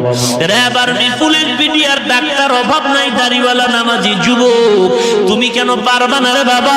আজকে আমিও তোমার মতো একটা যুবক সন্তান। ও মা, মনে কি চায় না একজন আলেম হাফেজের মা হয়ে কবরে যাবে? ও বৃদ্ধ বাবাজিরা, মনটা কি চায় না একজন আলেমের বাবা হয়ে কবরে যাবেন? আপনার সন্তান আপনার জানাজার ইমাম হয়ে যাবে। কি কামাই করলেন?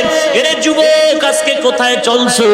আজকে তোমার জীবনটা বিনষ্ট হয়ে দেশের দ্রোহী কাজে লিপ্ত হতে চলছে, তুমি জানো না? তুমি যে গুলশান হামলার আসামি হয়ে যাচ্ছ, তোমার খবর নাই। কারণটা কি রে বাবা? একমাত্র কারণ মা বাবার অবহেলা, অসতর্কতা। দ্বিতীয় তোমার আর একটা দুর্বলতা হলো বন্ধু বান্ধবীদের আড্ডা। আজকে মা বাবার সন্তানের প্রতি কেয়ার নাই, কোনো খোঁজ খবর নাই, যে কারণে সন্তান কোথায় গেল জানা নাই। স্কুলে 8টায় গেল, 4টায় আসবে, সন্তান 1 ঘন্টা দেরি করে আসলো কেন? কানে ধরে যদি বাপ মায়ে জিজ্ঞাসা করতো, সন্তান আর খারাপ হতো না। মা বাবায় জিজ্ঞাসা করে নাই, চুপচাপ বসে আছে।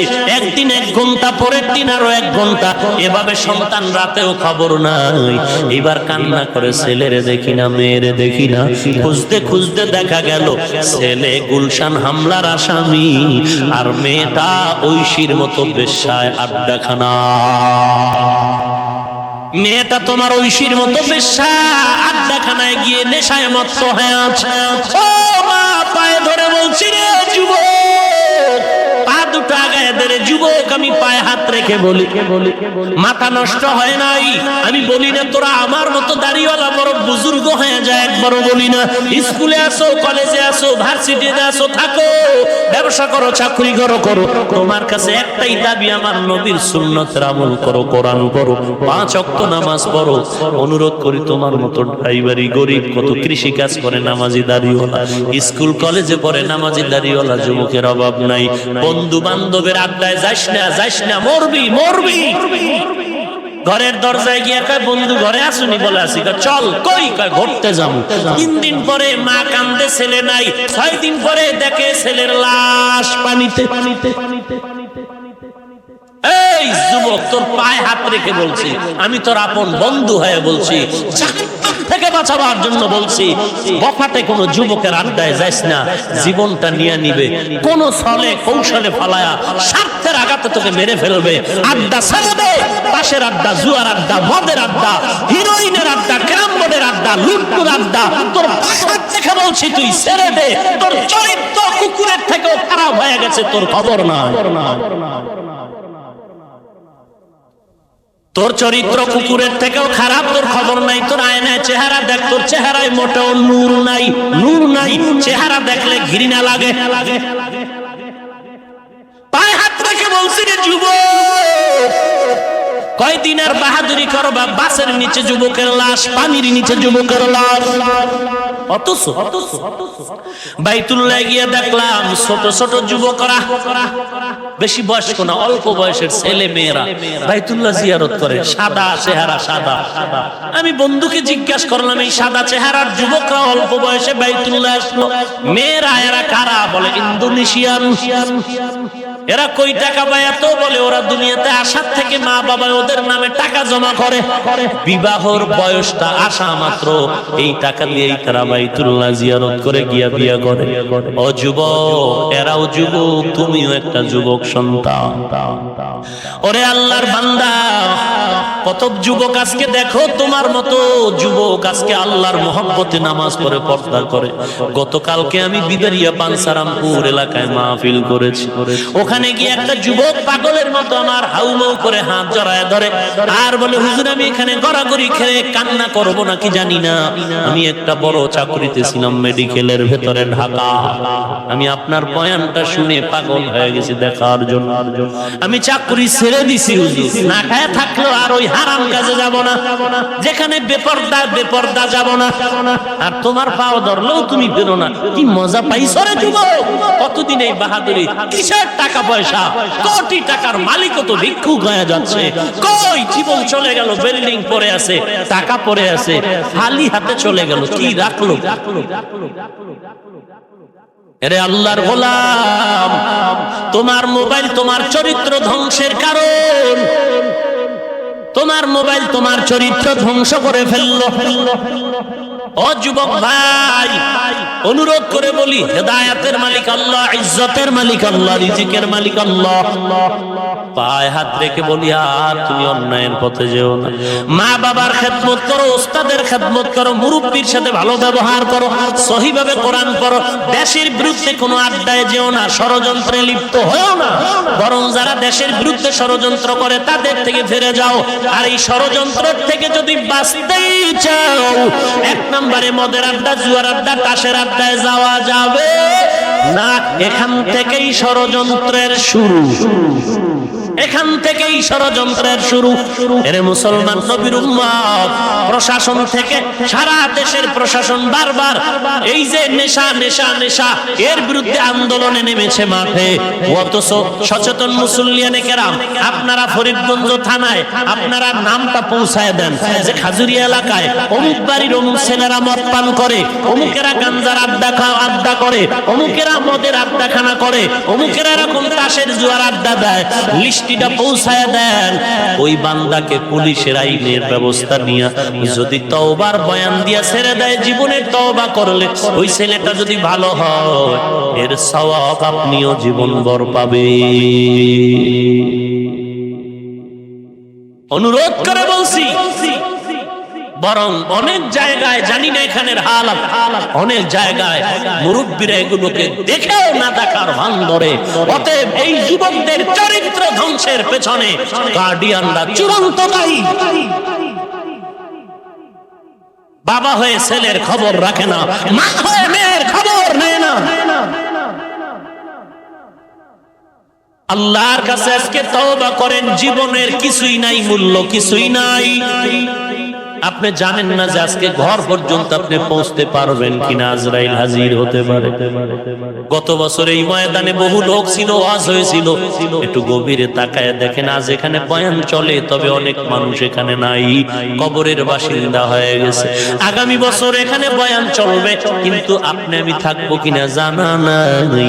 তবে তওবা করে নেই, জিলহজ মাস আসতেছে, তওবা করে নেই, আর গুনাহ করব না, নামাজ ছাড়বো না, মা বাবার সাথে দুর্ব্যবহার করব না, মুরব্বীদের সাথে খারাপ আচরণ করব না, যুবকদের সাথে কোনো আড্ডা বখাতে আড্ডায় যাব না, মদ জুয়া আড্ডা খানায় যাব না, নামাজ ছাড়বো না, কোরআন সহিভাবে পড়ব, একজন কান্নাওয়ালা আল্লাহওয়ালার সাথে মহব্বত তৈরি করে আমলকে সুন্দর করব। পাক্কা তওবার নিয়ত যদি হয়, খাঁটি তওবার নিয়তে দুটো হাত আল্লাহকে দেখায় দাও। আয় আল্লাহ আমাদের হাতগুলো কবুল করে নেন, আয় আল্লাহ দাড়িওয়ালা নামাজি বানায় দেন, আয় আল্লাহ সমস্ত দেশের বিরুদ্ধে ষড়যন্ত্র থেকে আমাদের হেফাজত করেন, আয় আল্লাহ সমস্ত চরিত্র বিধ্বংসী নেশার থেকে হেফাজত করেন আল্লাহ, আয় আল্লাহ সমস্ত মোহাব্বতের বন্ধন থেকে আপনার মোহাব্বত বাড়ায় দেন, নবীজির সুন্নতের মোহাব্বত বাড়ায় দেন, সহিভাবে কোরআন পড়ার তৌফিক দান করেন, মা বাবার সাথে ভালো আচরণ করার তৌফিক দান করেন, হে আল্লাহ খাঁটি একজন আল্লাহওয়ালা বুজুর্গের বন্ধু বানায় দেন, গুনাহের প্রতি ঘৃণা জমায় দেন, আমিন।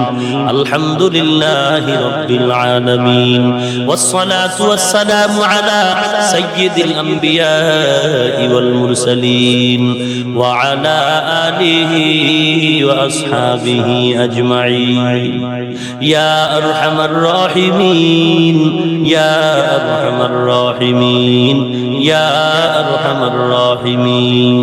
আল্লাহুম্মা اجعلني في عيني صغيرا وفي أعين الناس كبيرا اللهم اكفيناهم بما شئت اللهم إنا نجعلك في نحورهم ونعوذ بك من شرورهم اللهم اجعلني من المستجابين للدعوات اللهم اجعلني من المستجابين للدعوات اللهم اجعلني من المستجابين للدعوات اللهم نور قلوبنا بنور معرفتك اللهم طهر قلوبنا عن غيرك اللهم إني أعوذ بك من زوال نعمتك رب ارحمهما كما ربياني صغيرا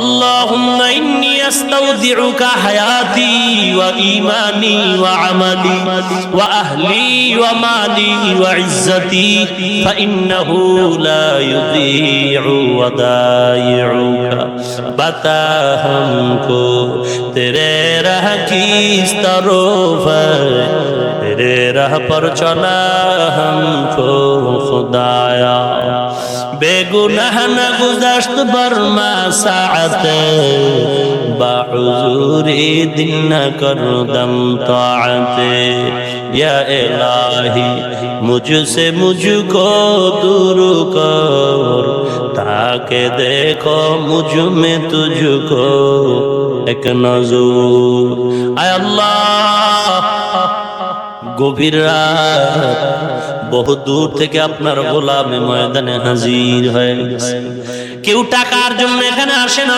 খানার লোভে আসে না আল্লাহ আপনার মোহাব্বত নবীর মোহাব্বতের বন্ধনে আছে আয় আল্লাহ অনেকে বসারও জায়গা পায় না কষ্ট করে আছে রে আল্লাহ মেহেরবানি করে দয়ার নজরে আমাদের কারো উপরে বেজার হইয়েন না রে মালিক দয়ার নজরে আমাদের জীবনের সমস্ত গুনাহগুলো মাফ করে দেন আয় আল্লাহ আমাদের কাউকে খালি ফিরাই দিয়েন না রে আল্লাহ জীবনের সকলের সব গুনাহগুলো মাফ করে দেন আল্লাহ এ মাহফিল নাজাতের ওসিলা বানায় দেন যারা আয়োজন করেছেন টাকা পয়সা পরামর্শ মাইক লাইট প্যান্ডেল দিয়েছেন কবুল করে নেন আলোচনা যা হয়েছে ভুল ত্রুটি ক্ষমা করে দেন সওয়াবটুকু নবীজির রওজা মোবারকে পৌঁছায় দেন আল্লাহ আদম নবী থেকে আজ পর্যন্ত যত মুমিন মুমিনাত কবরে সবার উপরে সওয়াব পৌঁছায় দেন আল্লাহ ও দয়ার মালিক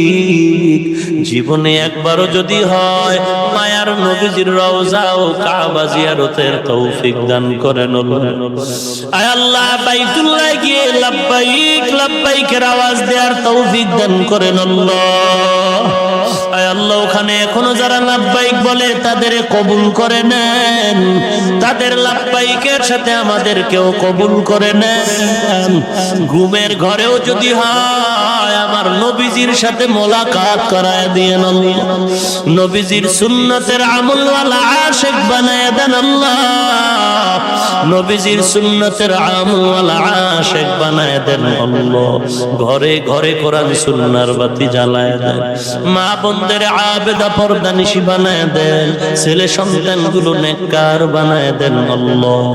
আমাদের দিলের থেকে রিয়া হাসাদ কিবির দূর করে ইখলাস দান করেন আল্লাহ। আয় আল্লাহ, গুনাহ থেকে আমাদের কোনো নাজাতের উপায় নাই, আপনার দরওয়াজা ছাড়া আর কোনো দরওয়াজা নাই।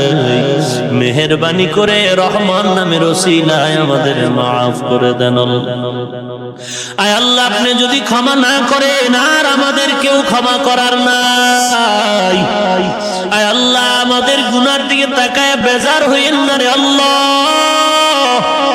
গুনাহ করে করে জিহ্বাটারে নাপাক করেছি, শয়তানের ধোকায় পড়ে, নফসের ধোকায় পড়ে জীবনটা নাপাক। হাত দুটো গুনার দ্বারা নাপাক, চোখ দুটো নাপাক, অন্তর নাপাক, পাও নাপাক। আয় আল্লাহ, ময়দানে জানি না কত উলামায়ে কেরামরা হাত তুলেছেন, কত সাদা দাড়িওয়ালা হাজী সাহেব। আয় আল্লাহ, ময়দানে কত যুবক, আয় আল্লাহ, কত পর্দার আড়ালের মা বোনেরা, আয় আল্লাহ, কত ছাত্র ভাই, কত যুবক হাত তুলেছেন, কাউকে ফিরায় দিয়েন না। সকলের আমিন গুলো কবুল করে নেন আয় আল্লাহ। গুনাহগার বলে তারায় দিলে কেন আমাদের এখানে হাজির করেছেন আয় আল্লাহ। আমরা টাকা চাই না, বাড়ি চাই না, আপনাকে চাই, আপনার সন্তুষ্টি চাই রে আল্লাহ। আপনার গোসা থেকে পানা চাই, আপনার গোসা থেকে পানা চাই রে আল্লাহ। আপনার গোসা থেকে পানা চাই রে মালিক। এ ময়দানে আমার মতো গুনাহগার জালেম কেউ নাই।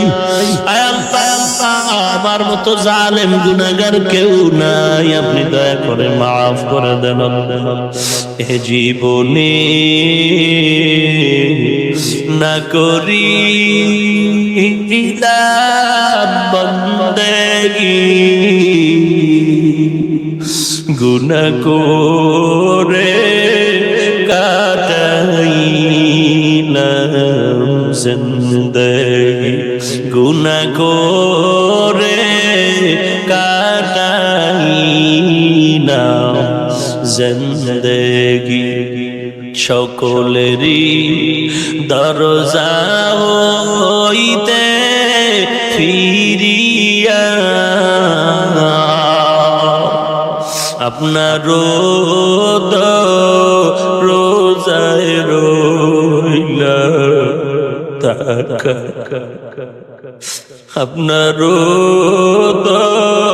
রোজায় রইলা তাকাই।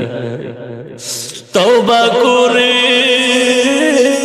আবার তওবা ভাঙ্গিলা,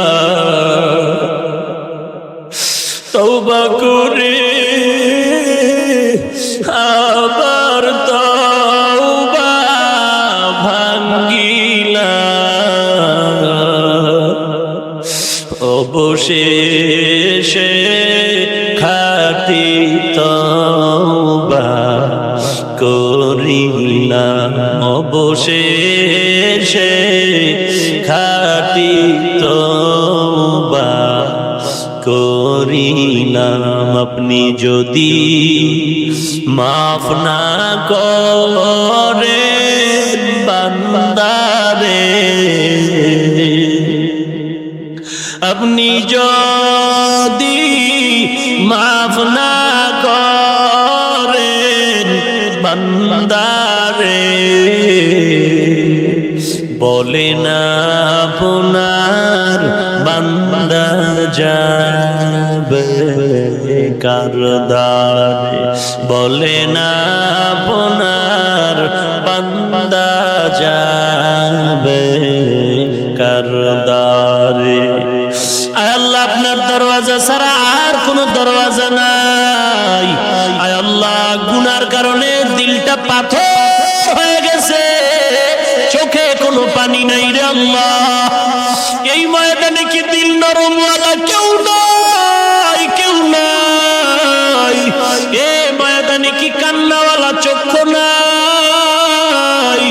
ও কান্নাওয়ালা ভাই, আপনার কপাল বড় ভালো, আমাদের আমাদের কপাল খারাপ, গুনার কারণে দিলটা শক্ত, চোখে পানি নাই। ওরে আল্লাহর গোলামেরা, ডানে বামে তাকায় দেখেন কার চোখের পানিগুলো গাল বেয়ে পড়ে। হাতটা বাড়ায় দোয়া চাও, দোয়া চাও। কান্নাওয়ালার দোয়া খালি যাবে না, খালি যাবে না রে ভাই। ও কান্নাওয়ালা ভাই, আপনার কাছে আমি একটু দোয়া চাই, আমার মতো গুনাহগার কেউ না। এ চেয়ারে বসার মতো ইলম যোগ্যতা কিছুই নাই, আল্লাহ তাআলা দয়ার নজরে বসাইছেন, গুনার কারণে যেন ফালায়া না দেন। আয় আল্লাহ, ইলমে আমলে হিকমতে বরকত বাড়ায় দেন আল্লাহ। কোরআন ও হাদিসের ইলমের নূর দিয়া সিনাটা ভরপুর করে দেন আল্লাহ। আয় আল্লাহ, ইলম ও হিকমত আমল ইজ্জতের উচ্চ মাকাম দান করেন। আয় আল্লাহ, সকলের মোনাজাত নবীজির ওসিলায় কবুল করে নেন। মা বোনদের আবেদা বানায় দেন, ছেলে সন্তান দিনদার বানায় দেন। আয় আল্লাহ, সুন্নতের আমলওয়ালা আশিক বানায় দেন আল্লাহ। সমস্ত মাদ্রাসাগুলো কবুল করে নেন, মসজিদগুলো কবুল করে নেন। এলাকার ঘরে ঘরে শান্তির ফয়সালা করে দেন।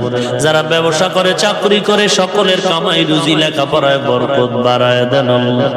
আয় আল্লাহ, সারা দুনিয়ায় শান্তির ফয়সালা করেন আল্লাহ। বিদেশের ঘরে যারা চাকরি ব্যবসা করে হেফাজত করেন আল্লাহ। এ বাংলার জমিন শান্তির জমিন বানায় দেন। ইসলামের জন্য, দেশ রক্ষার জন্য যারা জীবন দিয়েছে তাদের মাফ করে দেন আল্লাহ। এখনো যারা চেষ্টা করে কবুল করে নেন। জালেম মুনাফিক দুশমন থেকে হেফাজত করেন আল্লাহ। আয় আল্লাহ, জনপ্রতিনিধি যারা, প্রশাসনিক ভাবে যারা কাজ করে, দ্বীনের খাদেম বানায় দেন আল্লাহ। আয় আল্লাহ, নামাজি আবেদা বানায় দেন আল্লাহ। আয় আল্লাহ, আপনার খাঁটি গোলাম হিসাবে কবুল করে নেন। ইসলামের ব্যানার টানায় যারা মানুষকে ধোঁকা দেয় তাদের হেদায়েত দান করেন। আয় আল্লাহ, তাদের ধোঁকার থেকে আমাদের ঈমান আমল হেফাজত করেন। আয় আল্লাহ, সকলের দিলের ন্যাক আশা পূরণ করে দেন। আয় আল্লাহ, সমস্ত দ্বীনি মাদ্রাসাগুলো কবুল করে নেন। সমস্ত শিক্ষা প্রতিষ্ঠানগুলো নবীর আদর্শওয়ালা বানায় দেন আল্লাহ। আয় আল্লাহ, বাতিলের মোকাবেলায় বিজয়ী করে দেন আল্লাহ। মিথ্যা মামলায় যারা জড়িত মুক্তির ব্যবস্থা করে দেন আল্লাহ। সকলের পেরেশানি দূর করে দেন। আয় আল্লাহ, মুসিবত থেকে কুদরতের হাতে হেফাজত করে। সারা দেশ পানিতে প্লাবিত হয়ে আছে রে আল্লাহ। কত মানুষের জীবন চলে গেল, কত মানুষ খানা পায় না, হাহাকার করতেছে রে মালিক। মা সন্তান হারায় কাঁদে, সন্তান মা বাবা হারায় কাঁদে। আয় আল্লাহ, এই ময়দানেও জানি না কে মা বাবা হারাইয়াতি, ওই কবর থেকে মা বাবা দোয়ার অপেক্ষায় রে সন্তান। মা বাবার চেহারাটাও কি মনে পড়ে না? মা বাবার জন্য কি মায়া হয় না? আয় আল্লাহ, কে মা হারা বাবা হারা এতিমের মতো হাত তুলেছেন? আয় আল্লাহ, সকলের কবর জান্নাতের বাগান বানায় দেন। আয় আল্লাহ, সকলের হায়াতের ভিতরে যারা বেঁচে আছেন বরকত বাড়ায় দেন। অসুস্থ যারা মেহেরবানি করে সুস্থ করে দেন আল্লাহ। আয় আল্লাহ, আপনার মতো বড় ডাক্তার কেউ নাই, কুদরতের দ্বারা সবাইকে সুস্থ করে দেন আল্লাহ। আয় আল্লাহ, অনেক অসুস্থ, কত রোগীরা রোগের কথাও বলতে পারে না, সুস্থ বানায় দেন। কত রোগী হসপিটালে কাঁদে, কত রোগী বিছানায় পড়ে কাঁদে। আয় আল্লাহ, মাদ্রাসার ছাত্র অসুস্থ, ওস্তাদরা অসুস্থ, গায়বী খাজানার থেকে কুদরতের দ্বারা সুস্থ করে দেন। আয় আল্লাহ, দয়ার নজরে সুস্থ করে দেন। আয় আল্লাহ, গোটা দেশের পানি বন্যা দূর করে দেন। অনাবৃষ্টি থেকে হেফাজত করেন। আয় আল্লাহ, প্রত্যেককে দেশের বিরুদ্ধে ষড়যন্ত্রের থেকে হেফাজত করেন আল্লাহ। আয় আল্লাহ সমস্ত চরিত্র বিধ্বংসী আড্ডা থেকে হেফাজত করেন আল্লাহ। আয় আল্লাহ তাস মদ জুয়া এ সমস্ত উচ্ছৃঙ্খল এ সমস্ত অসামাজিক কার্যকলাপ সমাজের চরিত্র বিধ্বংসী এ সমস্ত কাজ থেকে প্রত্যেক যুবক মুরব্বী সবাইকে হেফাজত করেন আল্লাহ। আয় আল্লাহ তাআলা আমাদের সবার দিনের হিংসা দূর করে মিল মোহাব্বত বাড়ায়া দেন আল্লাহ। আয় আল্লাহ নবীজির উসিলা আমাদের মাফ করে দেন আল্লাহ, গুনাহ মাফ করে দেন আল্লাহ। আয় আল্লাহ চলার পথে কুদরতের হাতে হেফাজত করেন আল্লাহ, হঠাৎ হঠাৎকে হেফাজত করেন আল্লাহ। আয় আল্লাহ সারা দুনিয়ায় খেদমতের জন্য নিরাপদে কবুল করে নেন আল্লাহ। আয় আল্লাহ সবার সাথে মিল মোহাব্বত বাড়ায় দেন। আয় আল্লাহ সমস্ত মুসিবত থেকে কুদরতের হাতে হেফাজত করে দিলের সমস্ত আশাগুলো নবীজির ওসিলায় পূরণ করে দেন আল্লাহ। আয় আল্লাহ এই মাহফিল নাজাতের ওসিলা বানায় দেন, হেদায়েতের নূর সবার সিনার মধ্যে দান করেন আল্লাহ। মা বাবা সন্তান স্বামী স্ত্রী ওস্তাদ ছাত্র সবার মাঝে মিল মোহাব্বত বাড়ায় দেন, ঘরে ঘরে নেককার সন্তান দান করেন আল্লাহ। সকলের দাম্পত্য জীবন সুখময় করে দেন আল্লাহ। ঢাকাতে মাদ্রাসার খেদমত করি কবুল করে নেন আল্লাহ। স্থায়ী জায়গা ও টাকার বহু প্রয়োজন গায়বী খাজানার থেকে ব্যবস্থা করে দেন আল্লাহ। এলাকার সবাইকে আপন বানায়া দেন আল্লাহ। সবার দিলের ভেতরে মাদ্রাসা কোরআনের মোহাব্বত ঢুকায়া দেন আল্লাহ। উলামায়ে কেরামদের মোহাব্বত সিনায় ঢুকায়া দেন, ছাত্র ছাত্রী আপন বানায়া দেন আল্লাহ। আয় আল্লাহ সামনে ঈদ, কুরবানি বড় ঈমানের পরীক্ষা, এই পরীক্ষায় আমাদের উত্তীর্ণ হওয়ার তৌফিক দান করেন আল্লাহ। সুবহানাল্লাহি ওয়া বিহামদিহি সুবহানাল্লাহিল আযীম। সাল্লাল্লাহু তাআলা আলা খাইরি খালকিহি মুহাম্মাদিন ওয়া আলা আলিহি ওয়া আসহাবিহি আজমাইন। আমিন আমিন আমিন বিরহমাতিকা ইয়া আরহামার রাহিমিন।